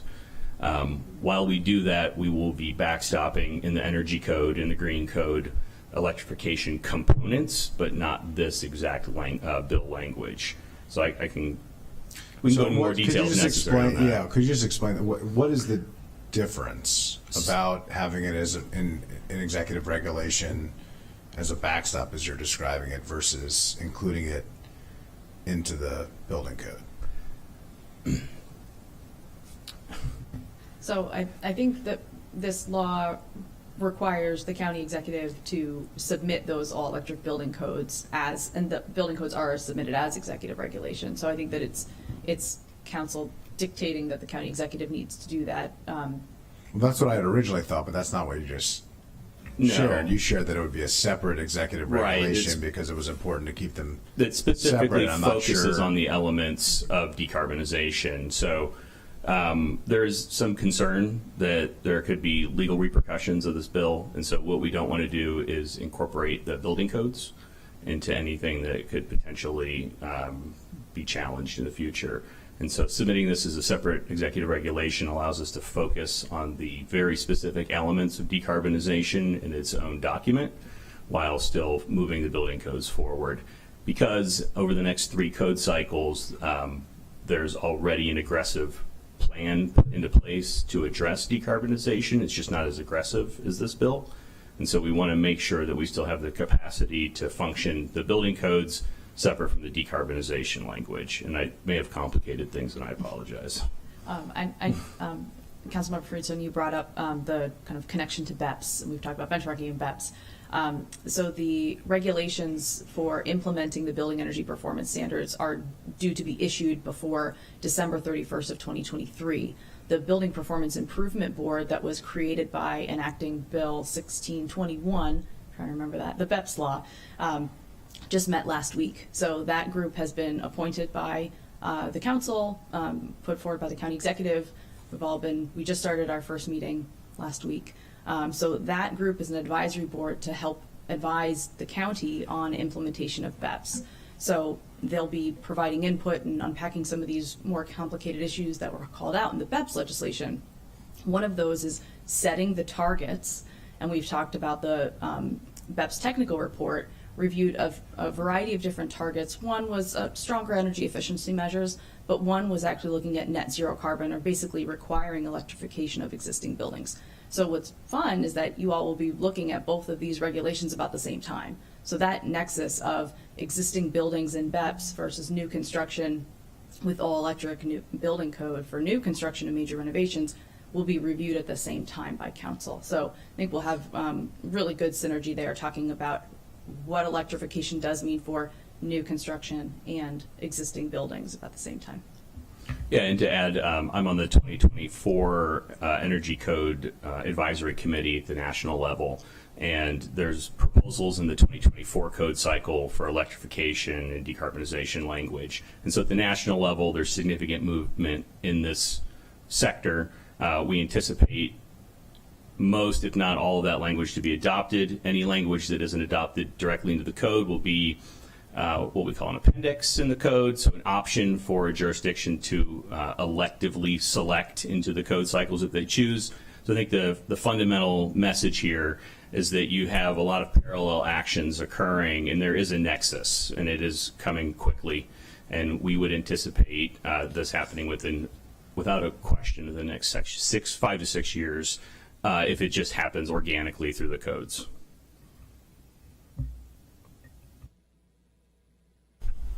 Thank you. Okay. Why don't we not keep going through the other jurisdictions? They're there.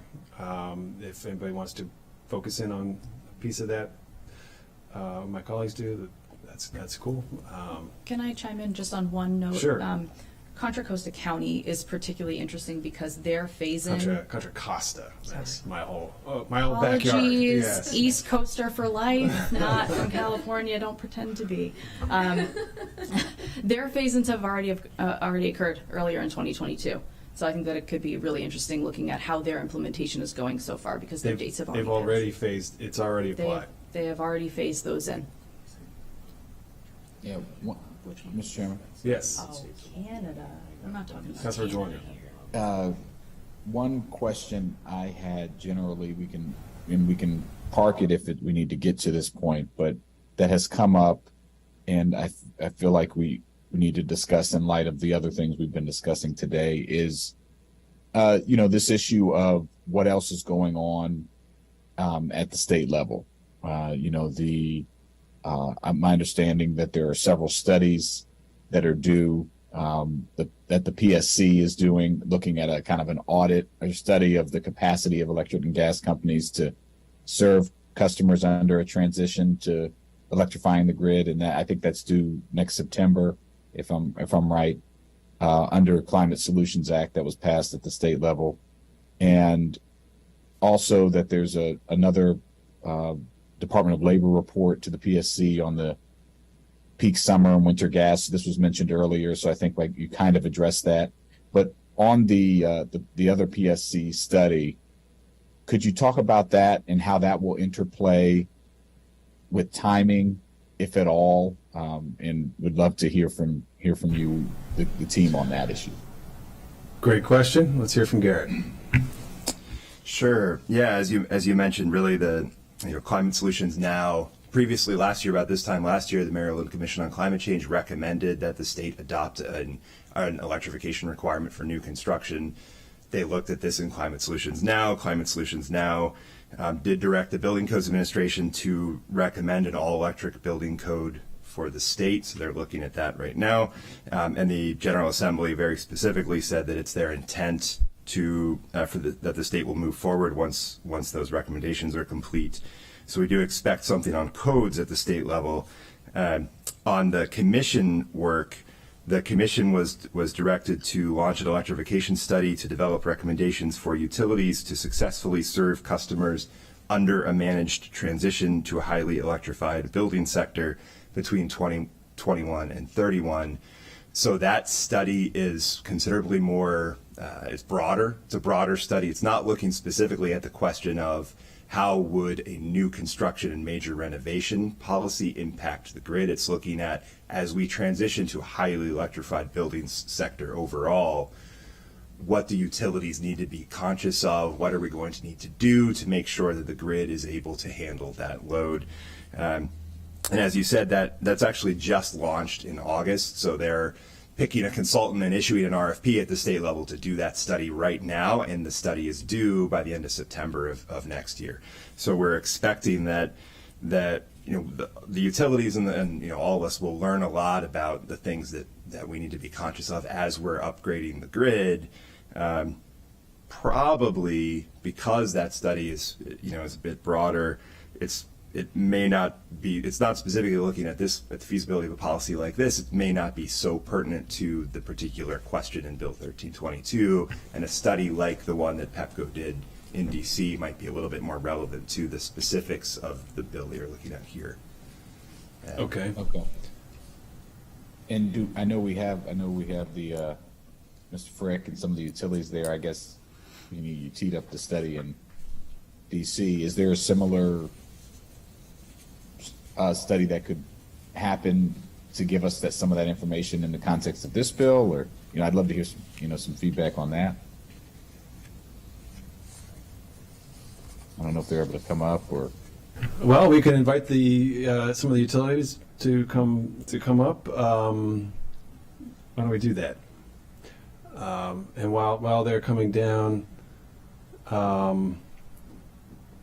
again, the bill requires the executive to draft the code, which will come to the council as a regulation in 2024. By then, state studies will have been completed, and as Lindsay said, the BEPS regulations will be before us. And so it's going to be a big project for the next council and executive branch and community stakeholders to put all these pieces together and figure out what we know and what the timeline and path forward will be. And I continue to see that existing buildings are going to be the bigger piece of that puzzle than new buildings. So let's hear about these studies. And please introduce yourselves. And Excellent. Good morning, everyone. William Ellis, Region Vice President, Government External Affairs for PEPCO. First, I want to applaud the county and the landmark clean energy goals related from the Climate Action Plan that the county has embarked on. And us at PEPCO, we support the county and its goals of decarbonization, looking at a holistic approach to a equitable and affordable transition to clean energy.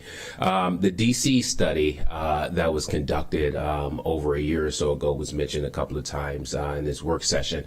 I would just like to point out that that DC study was performed at a macro level, looking at the entire system, peak demand and low growth assumptions, which is very differently than what the commission study will be doing, as well as what some of our other sister utilities, BGE, who I'll let speak in a minute, has done when you're looking at a micro level, looking at individual feeders and substations and the impact of electrifying, whether that's existing buildings or new construction at that level, and the determination of cost impacts to the timing of infrastructure upgrades and when those investments are needed. So that is just, I do want to just qualify the Brattle study that was done in DC versus the things that we'll be doing in Maryland to really get at what are the system impacts on the grid as we look to decarbonize. Thank you.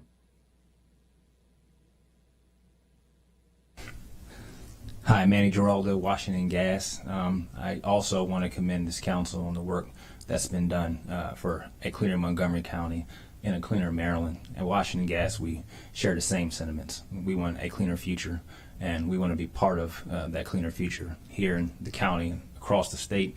And as was just said, we believe that the study, the PSC, is going to get finished. I think fall 2023 will be much more comprehensive. Like was mentioned, at the macro level, we don't think it takes into effect the size of the population, the uncertainty around the economy right now, and the various sources of energy. So we do believe that the study that's yet to be completed will be much more thorough. Thank you. Okay.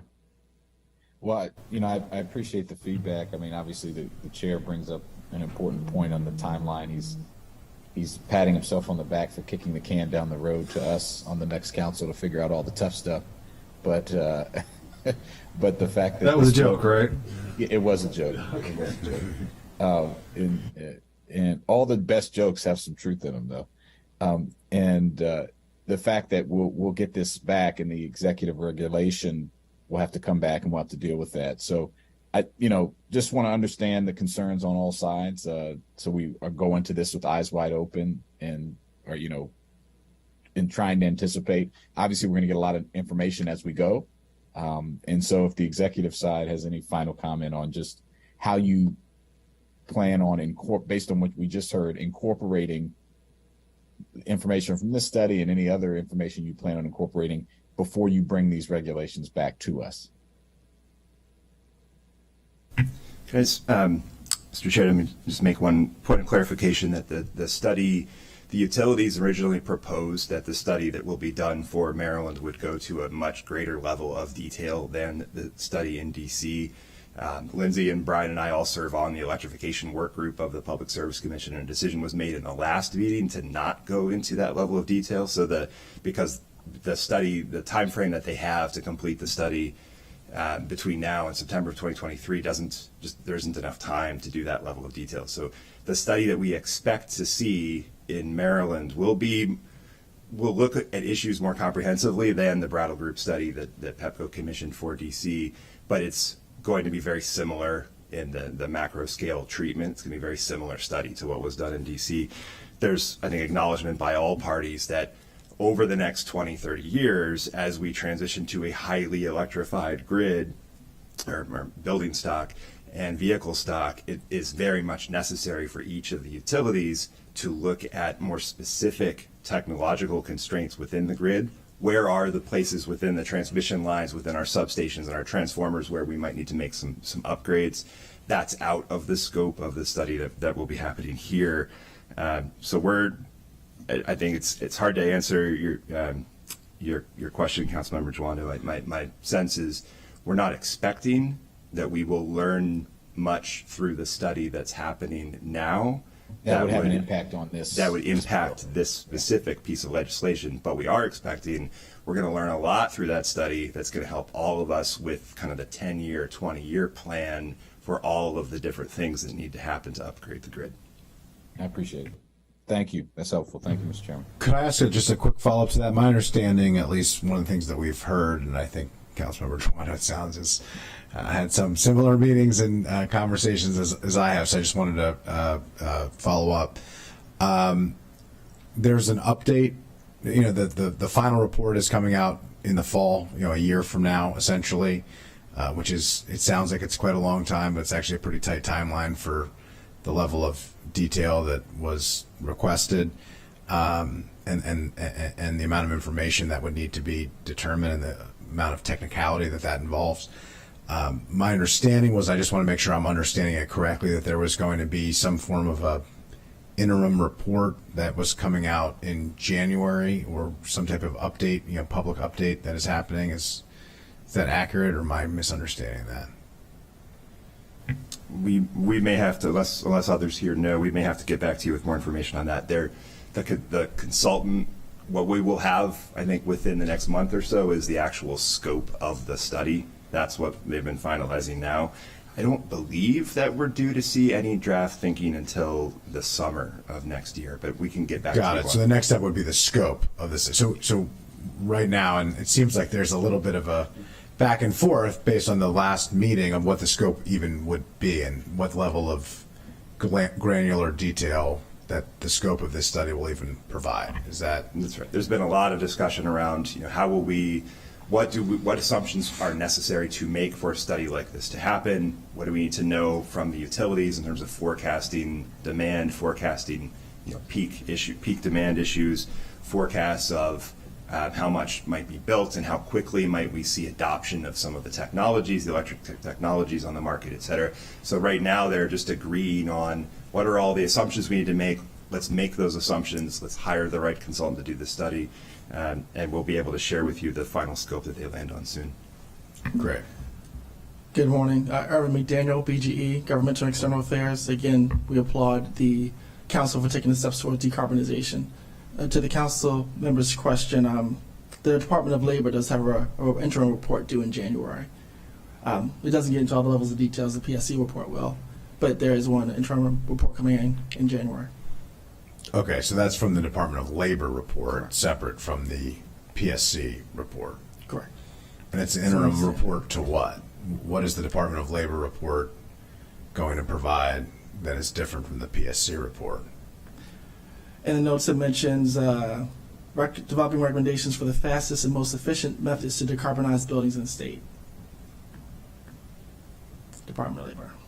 Yeah, this is the Building Codes Administration within the Department of Labor, which is required to itself develop recommendations for what an all-electric building code would look like. It's also required to provide inputs into the PSC study for the PSC study to be able to look at what will the impact of all of this be on the grid, maybe projections from the Building Codes Administration on how much might be built and what kinds of buildings, what will that look like. So I think we'll see some of that in the draft that's due in January. But it's a full, the final recommendations from the Building Codes Administration are not due until December. We haven't heard too much yet about exactly what we might expect to see in January. Okay, so you don't think that the PSC report will provide you the level of granular detail that you think would have a great impact on the drafting and implementation of an executive regulation, based on what you said earlier? Do you believe that the Department of, and I just want to, I'm getting a nod acknowledging that is what you're saying. I just want to make sure, to Councilmember Joanna's point, that we're talking through this. Do you believe that the January report from the Department of Labor will provide any helpful information that will be instructive to the work that you're doing in terms of moving this effort forward? I don't think we see any reason to wait on that report. We're not expecting that we'll see any new information that would be immediately pertinent to the policy you're looking at here. Okay, thank you.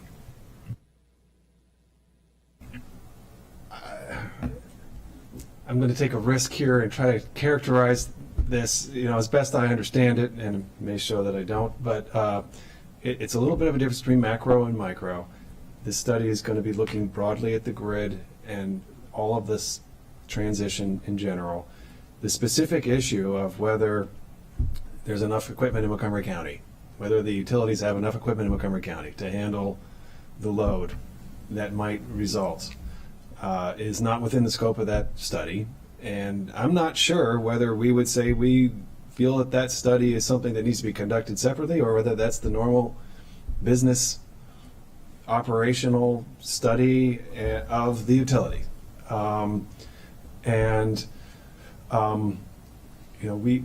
We should try to get a sense of how much change this particular legislation will cause over time, and we need to have an estimate of that. And as we compare BEPS and this bill, or the code that we receive as a result of this bill, we are going to want to know that all those pieces can work together within a bigger context, and that Montgomery County's transition will be accounted for and is practical. And that's a really important question. Like, we don't want to put too much demand on the grid that can't be delivered efficiently or affordably. Like, these are real issues. But as you said, I don't think that specific issue is one that would prevent us from taking the action on this bill, and it will need to be accounted for broadly in the regulations, both of BEPS and this bill. And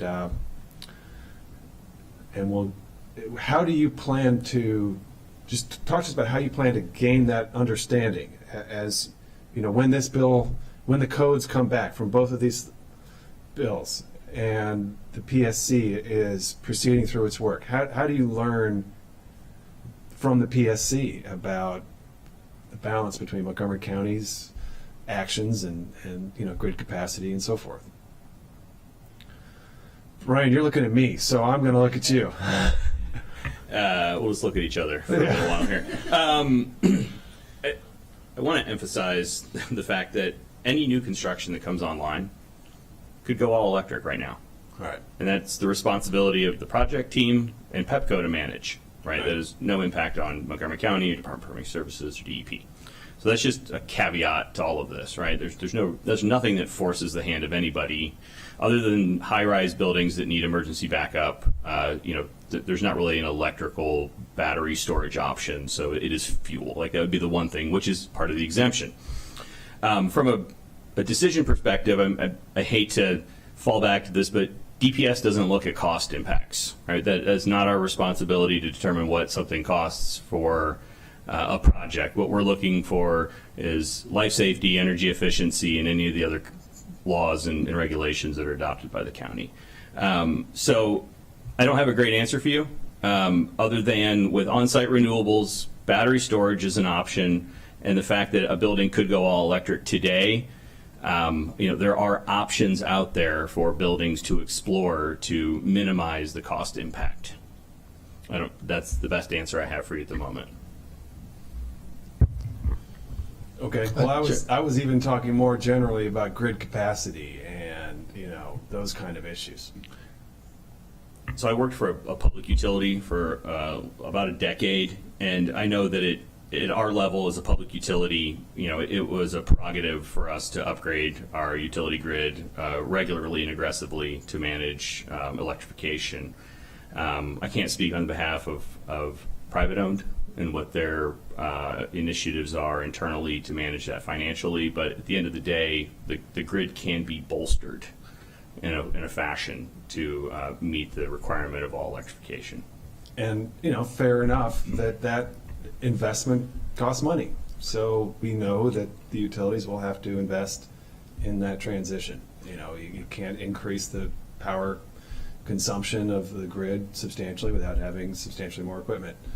And all smart businesses that make investments anticipate a return on profit on that usually. Sure.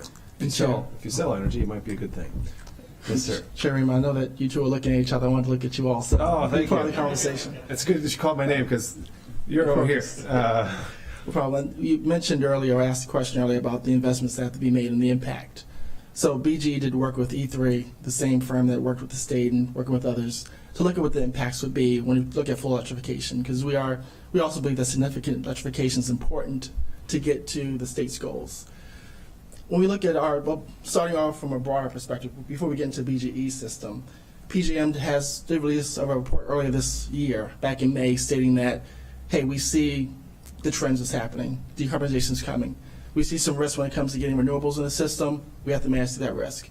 They also mentioned, as I stated earlier, that we have a summer peaking area, but what we see happening is a shift from summer peaking into winter peaking. And with that, you have a different characterization of the load, or characteristics of the load, different to manage, different to work through, especially when it comes to outage scenarios. So they do see that as being an issue. And also when it comes specifically to heating with all electric, then with heat pumps, you have some significant increases in load usage. And that actually doubles the amount of growth that you see on our summer peak versus a winter peak. So winter peaks are much more impactful, both for planning, for building, and for really managing the system. Coming down to BGE's end with the work that we did, and this is not Montgomery County by any means, but as a whole, our whole system, we're projecting that we would have to build or expand 250 new substations. So that's new substations have to be placed, have to be approved, have to be supplied in order to meet that type of increase in demand. On the feeder basis, we're looking at over 1,100 feeders, which pretty much doubles the amount of circuits we have going through the areas. So there's a significant challenge that's there. As you can imagine, as a combination utility, we do see that we can reach the goals of the state and for the county by really taking an integrated approach that includes some other options that go beyond just all electric. It's you kind of exclude some future options that we don't know about. There's a lot of discussion about hydrogen, a lot of discussion about other means outside of just all electric. Fuel cells usually will take some type of natural gas and capture the carbon and be able to provide the hydrogen for that to run properly. That kind of excludes that. We look at really just saying what happens when you have the temperatures that go below 32 degrees, this happens in Montgomery County, and you have a fuel cell, a heat pump that's running. You need something else there. Heat pump takes heat from the outside and brings it inside, a heat exchanger. So when it's cold outside, where's the heat going to come from? So many times what we see is that people will use the auxiliary heat, which resistive electric heating is one part, which has been mentioned in the packet. That's not the best way to go. But then you have natural gas that becomes a real option and already opens up doors for affordability and longer term, I'll say, flexibility for the system itself. What we also are concerned about when it comes to the grid is loss of diversity of the types of load that's out there. When you're dealing with the issue that has all electric, or a system that has all electric and doesn't have a mix of natural gas and other things there for the coming winter peaks, it's harder to manage an all-electric system. The outages become more impactful. I mean, once you have all your vehicles electric charged, you have everything in the house that's on electric, the power outages, that itself becomes very impactful to everyone. You're out, totally. You'll have all your eggs in one basket, you lost the whole basket. When it comes to restoring the system on the electric end, it becomes very difficult. You can look up things around cold load pickup, trying to phase in the restoration after a very cold winter time with the outage. And we just see a lot of issues that we still aren't there to be able to resolve. So being able to take into account some of the studies that's being done by utilities individually. Again, I think Mark Shea from our team has probably shared a report with you from E3 that goes over some of these issues. I think it's worthwhile for the council to consider those studies and to take those into account as you look at the next steps. Thank you. You shared a lot of information there. That was great. The future meetings, we can talk about it more. Yeah. No, that was super interesting. I want to just respond on a few points, or at a superficial level. I remember many years ago when we were experiencing a lot of power outages in Montgomery County, not being totally sure why the heat still came on. And it's because it was gas, and it doesn't need electricity. And I'm sure a lot of people appreciate that. So fortunately, our power outages are not so common as they once were. But that's an important point. How Brian, can you talk to us about how do the buildings that are going all electric now deal with those very low temperatures? So those are the 2 points I'd like to make. Thank you. So first off, if you have a standard 80% AFU or higher gas furnace, it requires a blower motor in order to deliver the hot air through the duct system. It absolutely does require electricity to function. So if you have an electrical, if you have a blackout under those circumstances, your gas standard furnace is not going to function. Same with any, and I'm not from this area originally, but I know a lot of people use the boilers and hot water delivery systems. The pumps in those systems also run on electricity. So there is an electrical component to this. I'm interested in what you have in your house that worked without electricity, It was very other than old. fireplaces maybe. So, you know, there are situations potentially that work. So my question would be, in regards to the 270 substations and 1,100 feeders, was that study done under projected new construction, or if the entire grid were to currently transition to all electric? So that would be a question I'd have there. Additionally, with the heat pumps, I would say that this is true for a specific set of heat pumps. So your standard, I can't think of a better term, but we call it builder grade. It's the cheapest you can find. The entry level heat pumps do have some difficulty in providing heat below a certain set point. Usually what happens is that below freezing, those heat pumps can only produce about 70% or less, and that's a sliding scale of their rated heat output. There are cold weather packages and high performance heat pumps that have been market available for 15 years now that can function all the way down to zero. So to the point of where's the heat in the air, until we hit absolute zero, there is always energy available in the outside air. And so it's just a technology issue in order how to extract that. Additionally, under new construction and major remodel, you have to remember that as we are transitioning to all electric and these heat pumps are required to perform in colder weather, our thermal envelope is increasing, and so the actual heating demand is being reduced through efficiency, right? So again, we talked about that earlier, that this isn't about just switching a house today over to all electric. It's taking a house of the future that has new codes and new requirements, looking at electrification and making sure that those things are copacetic. I mean, I've been hearing about Burlington, I believe, is moved to an all-electric standard, and Right. it's pretty cold there. I've never been there in the winter, but I don't want to go. Yeah. I want that to be on the record. It's called Burlington for a reason, my colleague said. That's And Chair Reamer, I can provide some responses. We can also send over the study that we did to let you sink your teeth into. The models that we looked at, it was 94% of the houses were off of were electrified, meaning you have heat pumps without auxiliary heat. So that's where we got the impact on the system when it comes to 250 newer expanded substations and over 1,100 feeders. And I have an older house too, which has a steam system. So you have a steam boiler that run with the electric off, set the thermostat, and the steam itself kind of pushes it through without needing the use of a fan. But he's absolutely right. We're making so much progress as an industry when it comes to more efficient equipment. In Europe, they're using heat pumps across the board, and you do have to have a very efficient and I'll say high tech equipment to be able to provide that type of efficiency as it gets colder. And I just want to say, yeah. It works better in new construction. I mean, having an older house myself, it would be a little harder to install that equipment into an old house that really just works better with radiators at this time. You got to really get in there and do a lot of work but new construction, it does work. It does, and also it's more efficient. The buildings are more efficient in the newer construction as well. And so you do have a model there once everything's at that place. Like you said, the challenge is going to be how do you get through with the existing construction, which a lot of our housing stock right now, it's older. I think across the entire state. So that will be the challenge. It also gets to affordability. Once you go through and have those, the retrofits that have to occur, once you have new construction, you have a better, more efficient housing. How do you afford those, even the cold temperatures with the heat pumps? They're still going to work harder.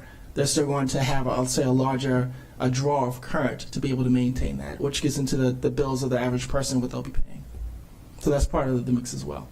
And just to reiterate, this bill is exempting the basic repairs and small minor upgrades to existing commercial and residential. So we're focused on new construction. DPS amended the packet to better define what we consider a significant remodel. So there's better language in there that talks about the impacts of a remodel or a renovation, so that we're capturing appropriate buildings and not putting undue pressure on underperforming buildings because of their age to try and meet these standards.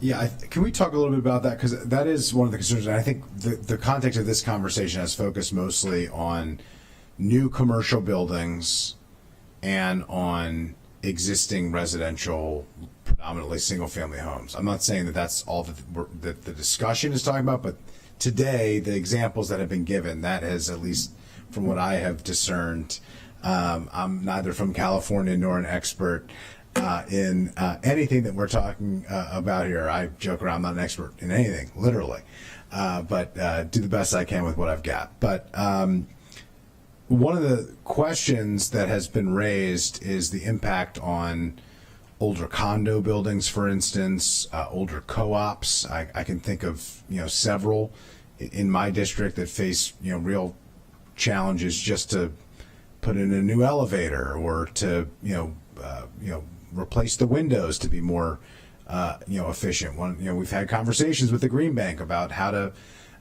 continue to focus on some of those projects. When we talk about a major renovation and what we're talking about, can we explain that so that the folks who are paying attention to this can understand what we're talking about? Because I do think the categories are very different. When we're talking about new construction and we're talking about renovations, they're very different. And the threshold that we consider something to be a major renovation, I mean, you could have in a large condo building or a co-op building that was built in 1950s, 60s, or 70s, you could have what I would consider to be regular maintenance of just replacing, fenestration type changes that cost hundreds of thousands of dollars, maybe even over $1 million thing just to maintain, just to make sure that the building is functioning at a reasonable level of good working order. So could we just explain what your thought is on what constitutes a renovation? So this is one of the amendments that has actually been proposed to the bill by DPS. So as introduced, the definition was major renovations, which was 50% or more of your major structural components or adding 50% or more floor area.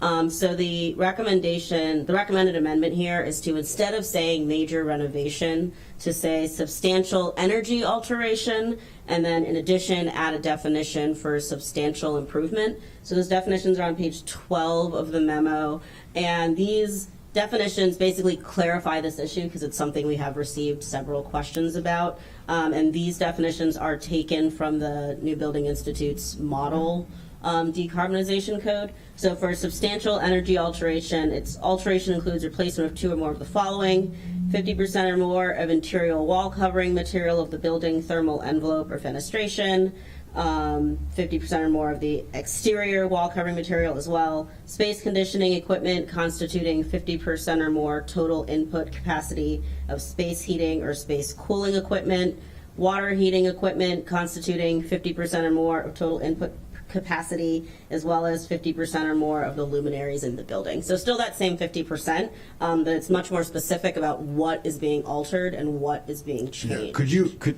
I read it.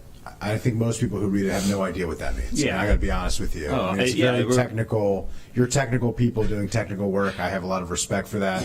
But no ordinary person, even a person on a condo board or a co-op board, is going to have any clue the projects that they see in the pipeline over the next 5 or 7 years that they know that they need to prepare for with special assessments and other things of what would constitute this and what wouldn't. So could you just describe, based on that, take a handful of things that are standard type of projects and what would be included and what wouldn't be included, so that and this is a more complicated have understanding of what we're talking about. Absolutely, sorry. And this is more complicated than just clearly new construction, right? And so this is something that we do face in the industry now. Prior to this language is hot off the presses. It came out last week. And so prior to this language, we were struggling with how to define a major remodel. So we used International Building Code language, which is level 3 alteration, which was the language you saw in the bill originally, which is the 50% of the building.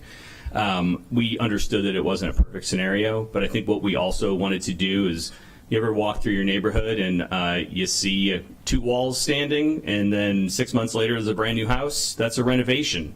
And so what we didn't want happening are those, wow, that's a brand new house, or that's a brand new building falling through the cracks of this bill. And so at the time we used level 3 alteration. As of last week, this language came out, and to be honest, it is up to the building design professionals to work through this definition as they apply for permitting at Department of Permitting Services. So our architectural review team will take a look at a project, and based on their knowledge and expertise, which I do not have, they will determine whether or not this would be a level 3 alteration or the 2 proposed alteration definitions we've provided. So unfortunately, there isn't some sort of easy rubric to say if you replace X amount, well, other than the percentages, and so you have to apply that to your building. Essentially, if you're making substantial energy improvements, we would expect that the building would perform better, so electrification of that building makes sense. Additionally, the other definition that we've submitted is a broader definition, and so these are 2 complementary definitions that we've submitted. The substantial improvement is essentially the same thing. It's not saying just energy elements. It's saying if you're going to come in and strip a building out and redo the entire thing, this is the opportunity. We only have so many touch points to make dramatic improvements to buildings. If you meet these criteria, we're going to go ahead and apply the electrification requirement to the building. And so, again, it's design professionals that are making these decisions and providing this information, and it is the job of Department of Permitting Services to verify that. So to your point, or to your question, a condominium that goes through any sort of renovation has an opportunity to sit down at Department of Permitting Services and walk through pre-design meetings, where we will provide feedback on the proposed plans prior to application of permit. And at that time, we have our energy experts on staff that would be able to work with these folks to determine whether or not that they met the threshold or not. And so it will have to be a collaborative effort, which we do currently. So when we did the Green Bank bill, we had an electrification component to it, and we said, these are taxpayer dollars. We want to make sure that they're being focused in ways that aren't making marginal improvements, that are getting us to where we need to go. We had a robust discussion about that. There were differences of opinions, but we landed, I think, in a good place and said, okay, we're going to provide some reasonable transition, but we need to move forward. And these are public dollars, and we want to do them or utilize them in the way that achieves our policy objectives and actually helps us reach our policy goals that we have set here. The question that I would have on this, which is different, I think, because we're not providing funding for projects specifically. Is there any concern that by setting this threshold to say we need to make dramatic improvements or you can't move forward in a binary way, that a co-op or a condo that is limited in their capacity would not do anything because they can't do the extent that you're talking about, which could change a project, I would imagine, from tens of thousands to hundreds of thousands, or from hundreds of thousands to millions? Is that an a excellent concern? point. I mean, I think anytime you set a threshold, you run the risk of people bumping up to that threshold and determining whether or not it's worth meeting or exceeding or abandoning the project. I will say that if, there is a condo building and all the windows have deemed to fail and are leaking and there's water intrusion issues, that's a repair replace scenario. This wouldn't apply, right? So this is a condo building that's actively deciding to improve the building And through the thresholds that are set in the definition, if they exceed them, they would be required to electrify. And so there'd What be are those decisions that be thresholds made. again? So it, depending on which, if we go with both definitions as proposed, in this particular scenario, we're looking at 50% or more improvement of the thermal envelope. So the that one exterior does not walls. seem like one that a typical condo association is going to encounter. I mean, Right, 50% unless of the they're like walls is- pulling exterior cladding down and replacing it for, I could see a scenario where a building That's says, not we want to make it necessarily- look better, and Yeah, then they that's pull not back. necessarily true, because not just looks. So let's say it's a building, a low-density building. The one I live actually has EFIS, which is Right. like a version of stucco. It looks like stucco, basically. Well, EFIS has a shelf life of 20 or 30 years. So not for aesthetic reasons, but for like leaking and other. It's a surface that becomes more and more amorphous, at least based on my understanding. And so every 20 years, you are as regular part of that exterior, like replacing siding, like replacing a roof. It's a hugely expensive project, but you have to do that. Yeah. And so that would qualify. We would So that define would- that as repair and replace. So that would not have Okay. to meet the bill, right? If you are repairing a structure from damage or shelf life issues, that's repair or replace. What we're saying is you're coming in here and you just want to freshen the building. You want to change what the building is. You bought it, you've owned it for a couple of years, you're ready for a major remodel, you want to rebrand, you want to bring in new people, you want to do all that, right? A upgrade. Once you meet these thresholds, then we talk about the bill being enforced. Yeah, at a high level, I get exactly what you're saying, and I guess in a practical level, I'm having a hard time understanding, like, at what point are we making that determination, and how clear is it to everybody involved? Like, I know exactly what new construction means, right? There's no Agreed. No, it's a very clear binary. You have a new building permit. Absolutely. This is a new building code. Yeah. Dynamic, and that is like clear as day. In this case, you are a subject matter expert, and we've spent 20 minutes trying to work through this, because it is super complicated. So I just think that's something that we're going to have to work through together and determine how easy that is going to be to have an appropriate threshold that doesn't have unintended consequences that actually move us farther from our goal, right? We don't want to.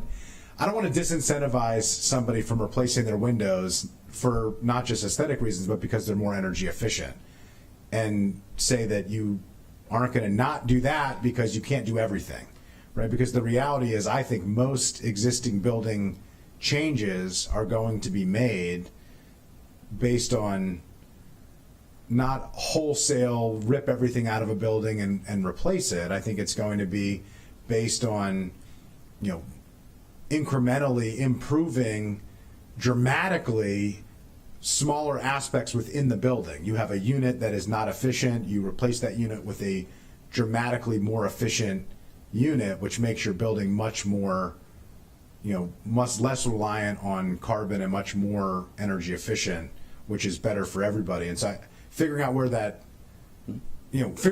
balance is, so that we're actually moving the needle forward. It sounds like it's more complicated than I was hoping that you were going to explain to me exactly, what the threshold and breakdown is. I wish I had a simple answer. I really do. I would. Yeah, be it's so not a much easier criticism, for by the me. way. It's Yeah. just a reflection No, I of agree. It's talking through it. challenging. It I really think is. Councilman's onto something. I mean, I think in these contexts, it's like partnership and financing is a better path than requirements that the owners can't afford. So. And by the way, I think we've done. I mean, we have Green Bank in the room. This council, put forward the most significant funding mechanism for these types of projects than any county anywhere has done. Upwards of $80 to $100 million every year for the type of projects we're talking about. So I don't want to act as if we're not doing anything. I think to what you're talking about, there's a layering of a handful of different things that we're doing to move us towards our ultimate goal. I just, this conversation was helpful in understanding just how complicated it is when we're talking about a major renovation project.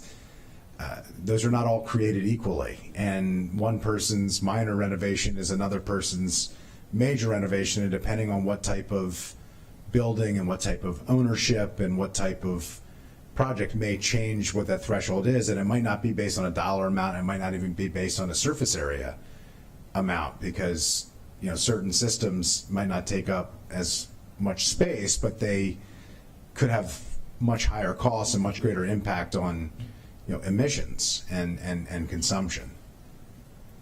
Can I just highlight again the nexus with the building energy performance standard requirements? The buildings that you're talking about that are going to be weighing, do I need to repoint my building or do I need to replace my boilers, will also have this longer range building energy performance standard requirement where repointing the building is important and restuccoing the outside of the building is important because of mold growth and just how comfortable you are in your home. But when at the end of the day, we still have a BEPS requirement, and I think that, as this council's done a number of times, there are carrots and sticks. So we have a stick of BEPS, we have carrots of the Green Buildings Now Act funding. We also have this monumental Inflation Reduction Act funding coming down the pike that condos should be able to take advantage of because of some of the tax changes that are in that law as well.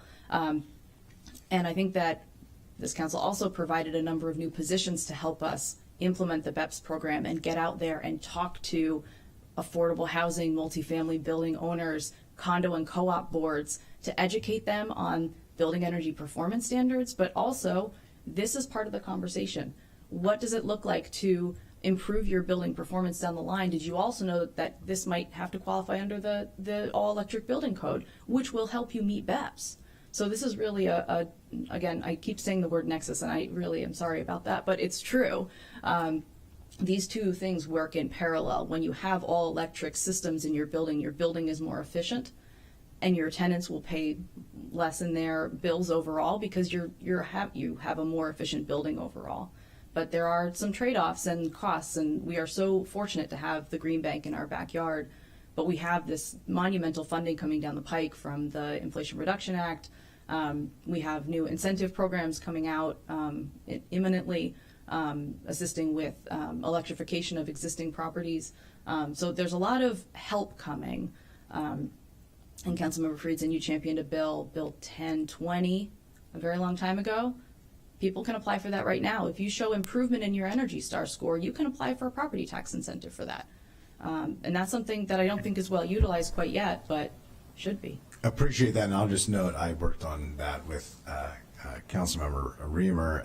That is the Green Energy Building Tax Credit Program, which I think we all worked together based on a stakeholder group that you led and your office led to actually focus on reduction of consumption and carbon footprint, and not necessarily on what are sometimes arbitrary standards that may not directly impact our goals. We don't set goals to achieve certifications. We set goals to reduce our carbon footprint, and we now have a tax credit program that reflects that. So I appreciate you knowing that, but I wanted to make sure that I included the chair in that. Well, I appreciate this conversation. I do think this is a really good example of a bill that is extremely simple as it is written, but its implementation is extraordinarily complicated.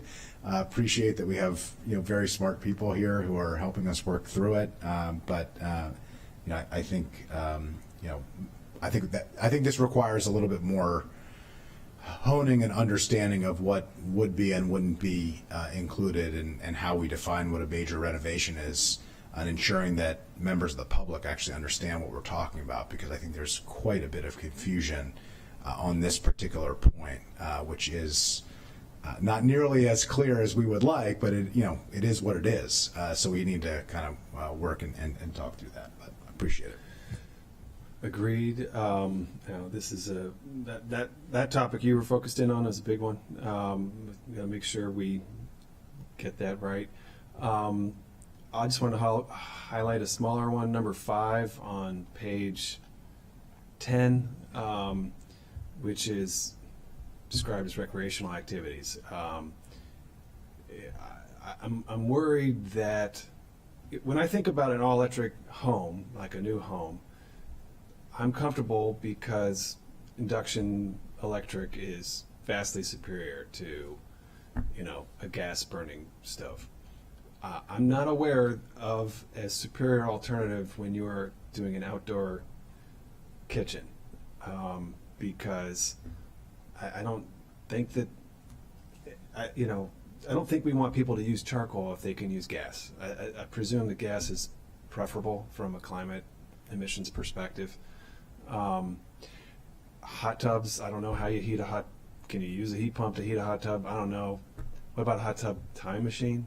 What kind of power would that? If you thought about this, Lindsay, it should be in your code. Brian? I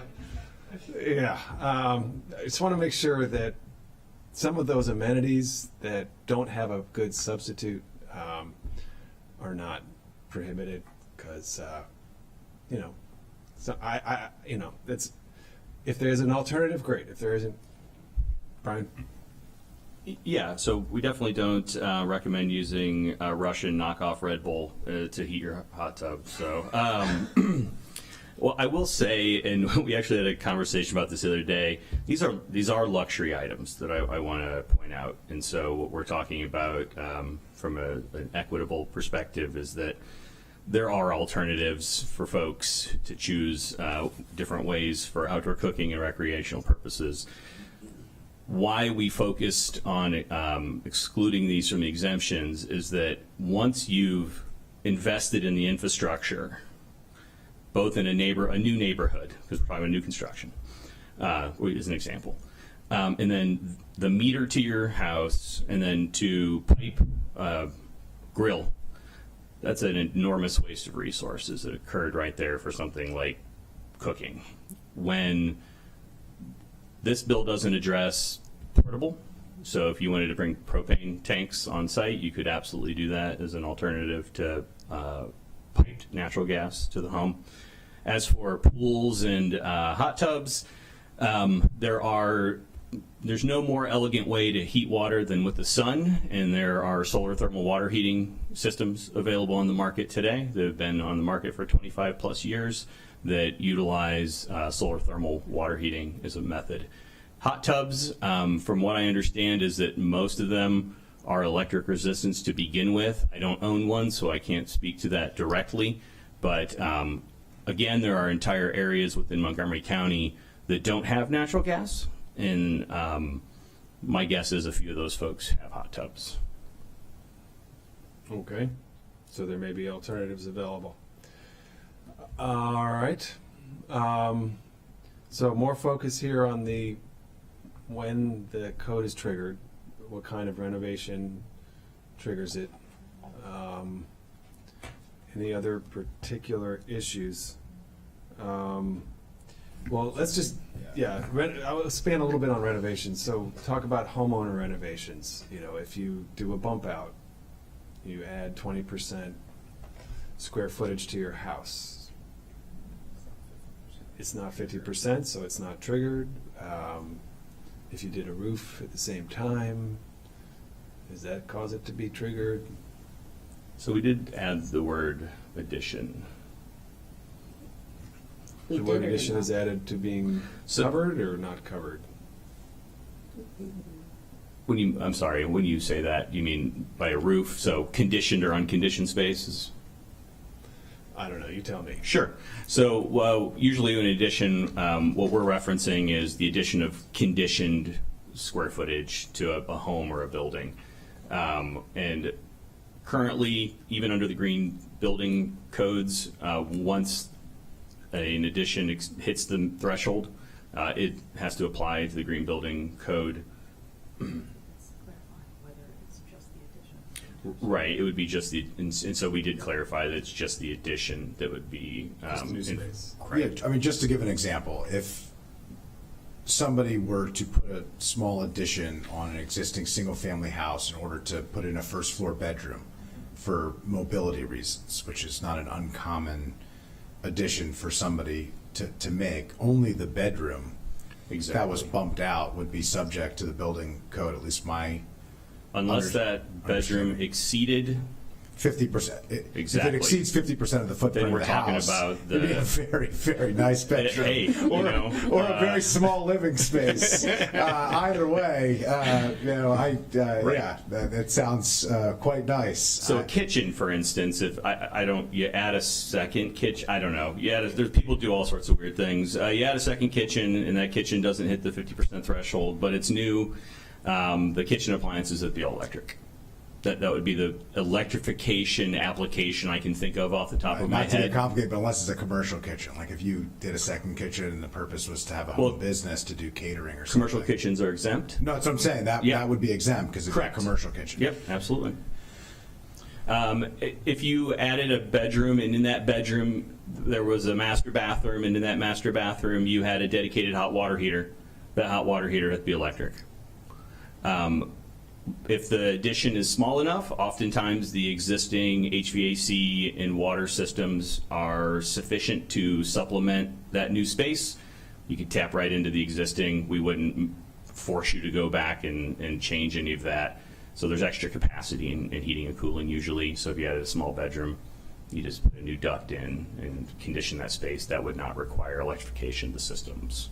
But if you added a master bedroom and you had a dedicated air conditioning system, which is common, that air conditioning system would have to be all electric. The heating and cooling system would have to be all electric. So those are the nuances there. It is a little less complicated. And what would be different about those by this regulation versus BEPS, for instance? Because wouldn't BEPS already cover? BEPS does not cover any single-family residential homes. Okay, because we're talking about residential. Or the new construction component of that Not for commercial. a long period of time. Correct. We BEPS would- is focused on commercial. Okay, Yeah. thank you. All right, so I think defining what a renovation is and isn't, which we still seems to be a work in progress, timing what you mentioned earlier, and specific exemptions, some of which are listed in the Yeah, we could just packet. run through those real quick. I had recommended a few exemptions be added: restaurants, including drive-throughs, farming, joining buildings used for farming, joining the existing exemptions, which were several sectors: life sciences, hospitals. I did a quick glance through some of the other places. Obviously, farming is not applicable to mostly cities that we're comparing to, and we're not a city. But are there any other exemptions in other of the examples? I mean, some of them are related. I saw manufacturing, production, crematory, different, staggered implementation for schools in other jurisdictions. But I didn't do a comprehensive. Seattle has commercial laundry, which is not one that we have. And then I think that was the only one that's not already included by the ones in the existing, though. We should explore that, I think. Yeah, maybe explore commercial laundry and maybe do a further analysis just to make sure that there aren't other exemptions in other jurisdictions that weren't included here. I think would be helpful. Because also the way the exemptions were drafted is they reference the definition of that use from the zoning code. So for example, there's some that separated like bakery and kitchen, that would all be covered under restaurant and commercial kitchen. But I can cross-check to make sure every box is ticked there. But I think the only one I noticed that we did not have was the commercial laundry. Okay.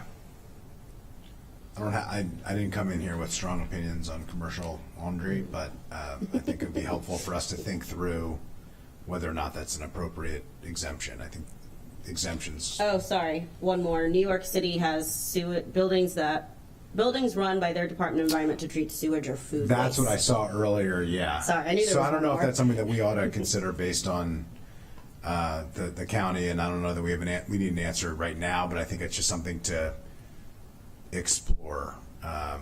If there's different type of heating that would be required. Again, if the ultimate goal is to make an improvement, we don't want to limit our ability to implement something that could be positive, particularly if the county is in control of it anyway. Agreed. Yeah. San Jose exempts accessory dwelling units, but I feel like accessory dwelling units would use heat pump systems, right? That Yes. just doesn't seem. So I have some friends who work out in California, and the rule of thumb is when you see California as an example, ignore it. It's very unique. And so my guess is that San Jose has some accessory dwelling program because of the lack of ability for new construction. And so this was just an example of working with an existing law or regulations in place. There's nothing from a practicality standpoint, Montgomery County, that we would even explore something like this. Also, we have the complicated, like we have our detached accessory dwelling units, but also some are not detached, so that would complicate adding that one as well. Well, those would be covered by our renovation standards, I should imagine. But a detached accessory dwelling unit, I think, is going to use a heat pump. I think. I mean, the ones that I visited some a couple weeks ago, and that's what they had. They wouldn't have contemplated bringing in gas lines, I don't think. I was going to say we've also heard it from breweries, distilleries, and coffee roasters. Because they use a lot of energy for Natural gas. cooking. Yeah, Well, they might not necessarily serve food, right. They're but cooking the beans yeah. and the hops. Right. So I could double check too that wouldn't fall under manufacturing and Correct. production. I was Depending just how going to the say brewery is run, it manufacturing and might. production. In commercial kitchen. Commercial kitchen. I think there's a few other categories that those could fall into, so we should explore that for. Yeah, one of the reasons we use commercial kitchen as a definition is that we intended it not to just rely on retail kitchens, so a restaurant. So a commercial kitchen could serve a building, right, for cafeteria purposes, or a facility that houses people, a jail. But there's commercial kitchens is a broader definition, so we absolutely could make sure that those sort of commercial kitchens Yeah, were it's a covered. good one to explore, but it seems to me that we should make sure, and if we need to, explicitly address those. Also, farming, by the way, for breweries and wineries, there could fall under that category as well. Okay. Any other issues that we should be sure to touch on? So I think we've touched on most of what was left. There was the cost question, as well as the financial incentives, which I think we've covered a lot of, but I can run through it again if you'd like. Well, I want to thank you for including the letter we got from Maryland Department of the Environment suggesting that all-electric new buildings frequently are lower cost to build. And then the Office of People's Counsel for the state of Maryland very recently issued a report saying that natural gas prices were going up, which, DP had raised as, the gas prices are going to go up anyways, so balancing that against any additional costs that could or would come from decarbonization. So those are the 2 points on cost. And then I listed the different funding sources. Of course, I'm sure there's more than is listed here, but there was the Maryland Clean Energy Advantage, the County Green Bank, as well as the recently passed Inflation Reduction Act. So all of those have different ways of getting rebates and discounts for these types of decarbonization upgrades. Yep. Okay. So the last, I think, issue raised was the effect on jobs. We received a lot of letters in opposition from a lot of different unions, particularly the ones associated with gas infrastructure and delivery. On the one hand, building decarbonization increases the number of jobs because there are jobs in the renewable energy industry, higher demand for electricians, et cetera, but that doesn't necessarily immediately help the people who already have jobs and are already in strong unions and want those jobs protected. The NRDC, the Natural Resources Defense Council, did issue a report recently that just had different policies that local jurisdictions can look into when passing this type of legislation. A lot of it is about workforce training and apprenticeship programs, but I did want to flag that because we did receive many letters from the unions. Thank you. And then after that, it was the amendment. So restaurants, including restaurants with a drive-through, and then buildings used for farming, and then the change to the definition of major renovation that we addressed earlier. Okay. Okay. All right. I think I'm all out of gas. Sorry. And there is one more agenda item today, so. What's that? There is one more agenda item also. I know. so. That's what I'm like, okay. Thank you for this helpful discussion. Apologize for the bad puns. It's very helpful. We made a lot of progress today. We'll be back. We'll provide the dates for our next committee meetings, and appreciate your participation. All right. Final item before us today is the master licensing agreement for wireless infrastructure. Is Ms. Spielberg in the building?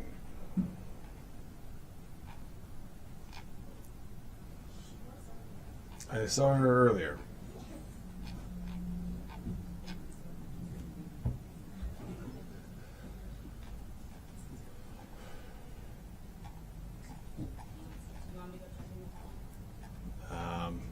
Why don't you just give us an update for now? So, not too much of an update here. What I did for the packet is I did attach that March 2022 draft that was posted for public comment, so the committee can look at that. I also attached the public comments themselves. There'd been some discussion of whether is it the public comments that are holding this up, so that is attached in here as well. To my understanding, we do not have an agreement for you today. So we've received the industry's red line comments on the county's draft, but the industry has not received the county's response to those red lines. Yes. So we're waiting for the county executive in the branch. Here's Debbie. Come on down.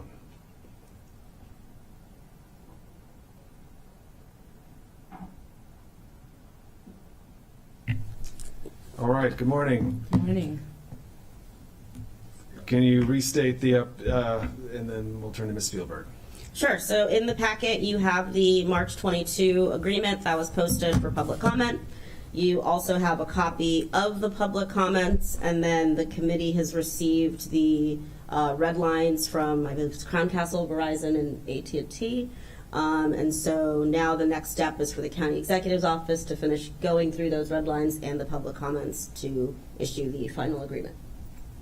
And that has been the next step for some time. So what can you share with us? So I don't have my mic's on me. Yes, I don't have as much more to share this week. We are moving forward on it. We've had meetings last week, both with outside experts trying to help us get a process, because part of the lease agreement, you have to have the process in place as well. We're also meeting to reconcile the different parts for the three different companies and what their comments were. So we've had a preliminary conversation. We're having a hard time finding a time that works for everybody, but I'm hopeful that this week we'll have some real progress on it and get it moving. So Thank you for that. I appreciate that. Great. Appreciate your providing the specific details about the work that's been underway.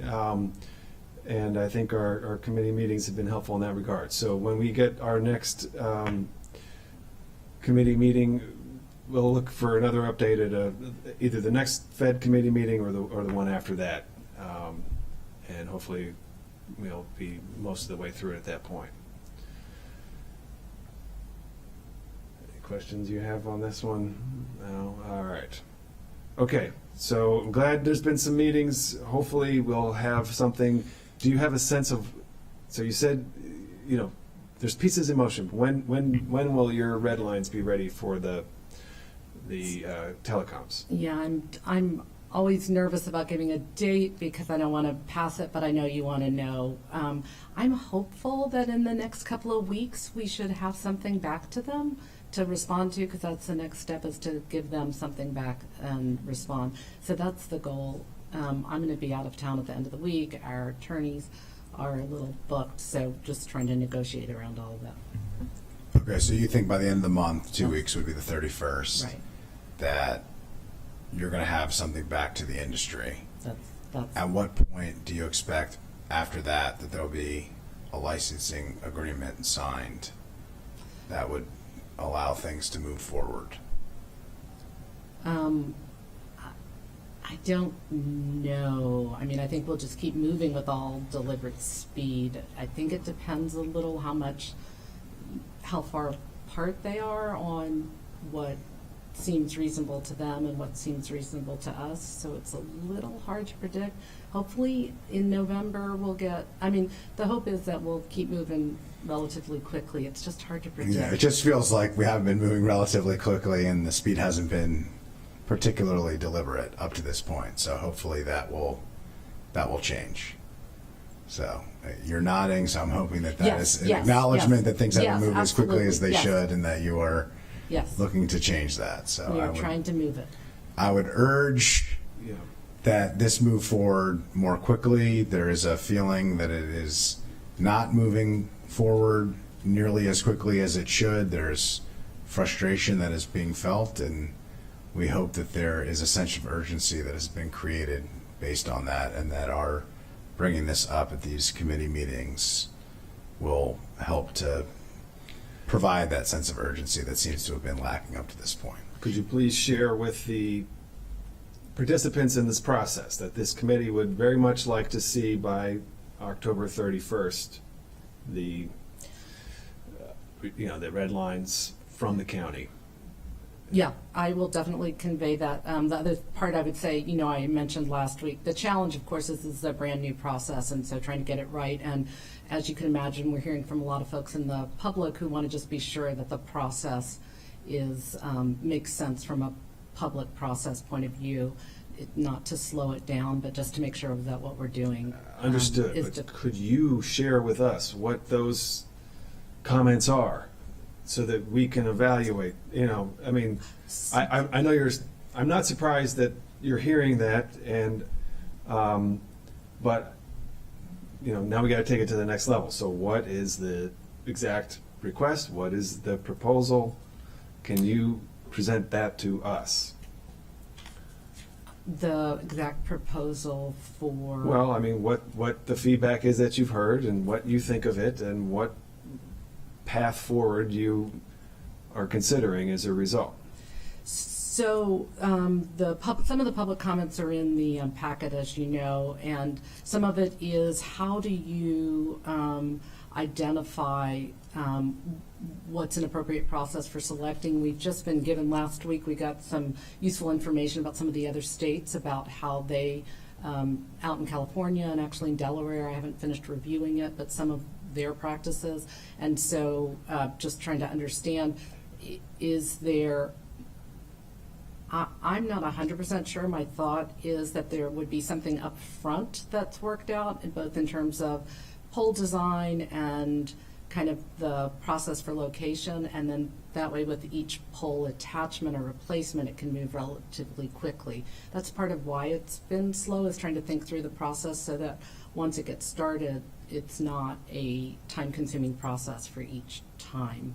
So beyond that, I don't, I kind of have parts of thoughts. I don't know if I have a well-baked idea that I hope to have better after talking with some of the folks last week, to get some best practices. Is this your responsibility? I mean, isn't there a team of people in the executive branch who There is. already do this for a living?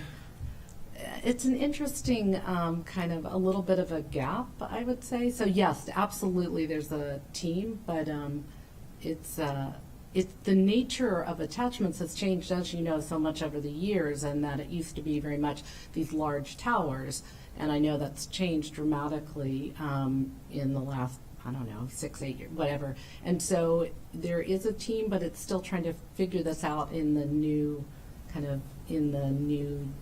universe. So, and trying to pull in more people to help with this.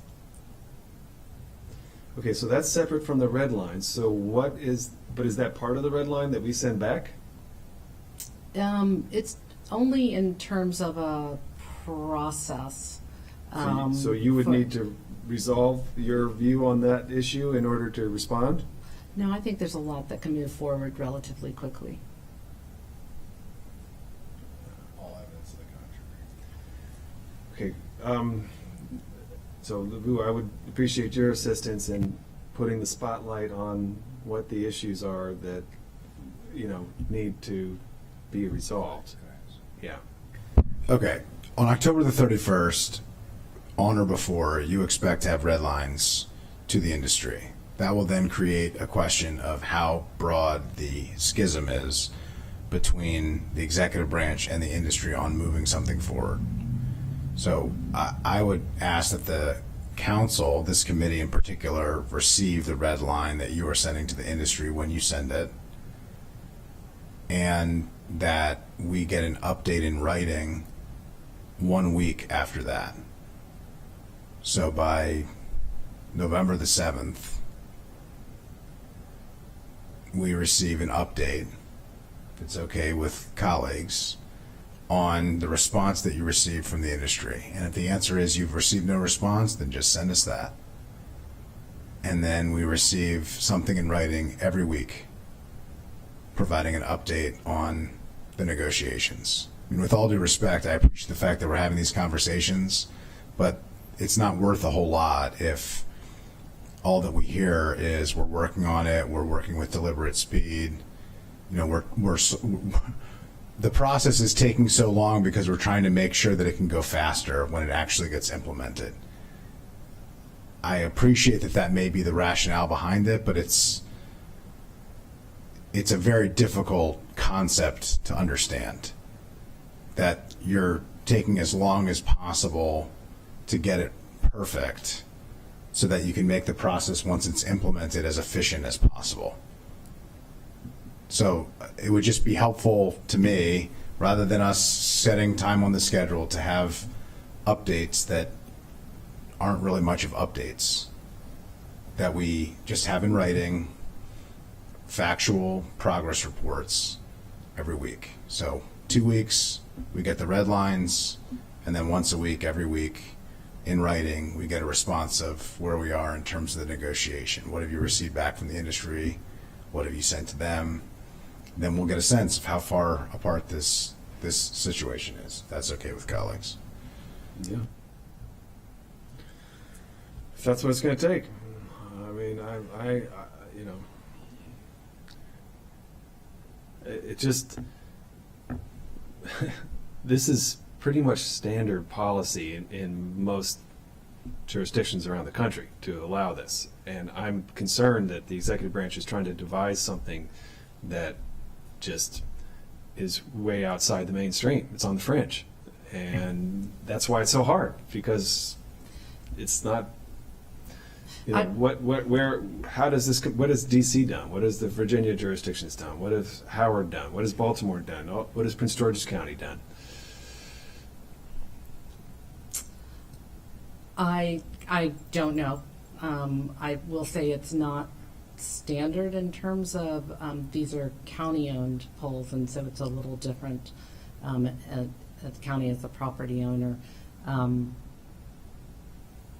but I don't know. I don't know what DC has done. We can find out. It would seem to me, if this is something that is happening in every jurisdiction in the country, there is an agreement that is being made, that the people who are working on the agreement have an awareness of what's happening in other jurisdictions around the country.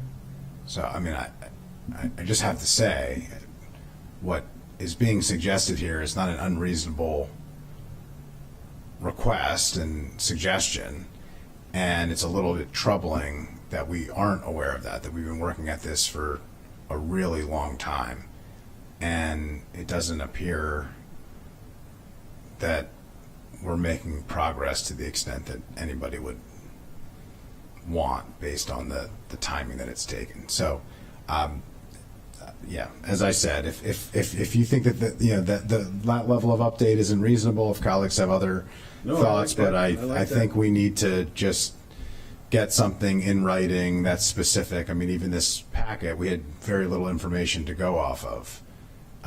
Which is not council staff's fault. There's no information that was provided. So 2 weeks, we'll get the red lines that you're sending over so that we're aware of them, and then update every week of where we are in the process. Appreciate it. Okay. Okay. That's it for today. Thank you.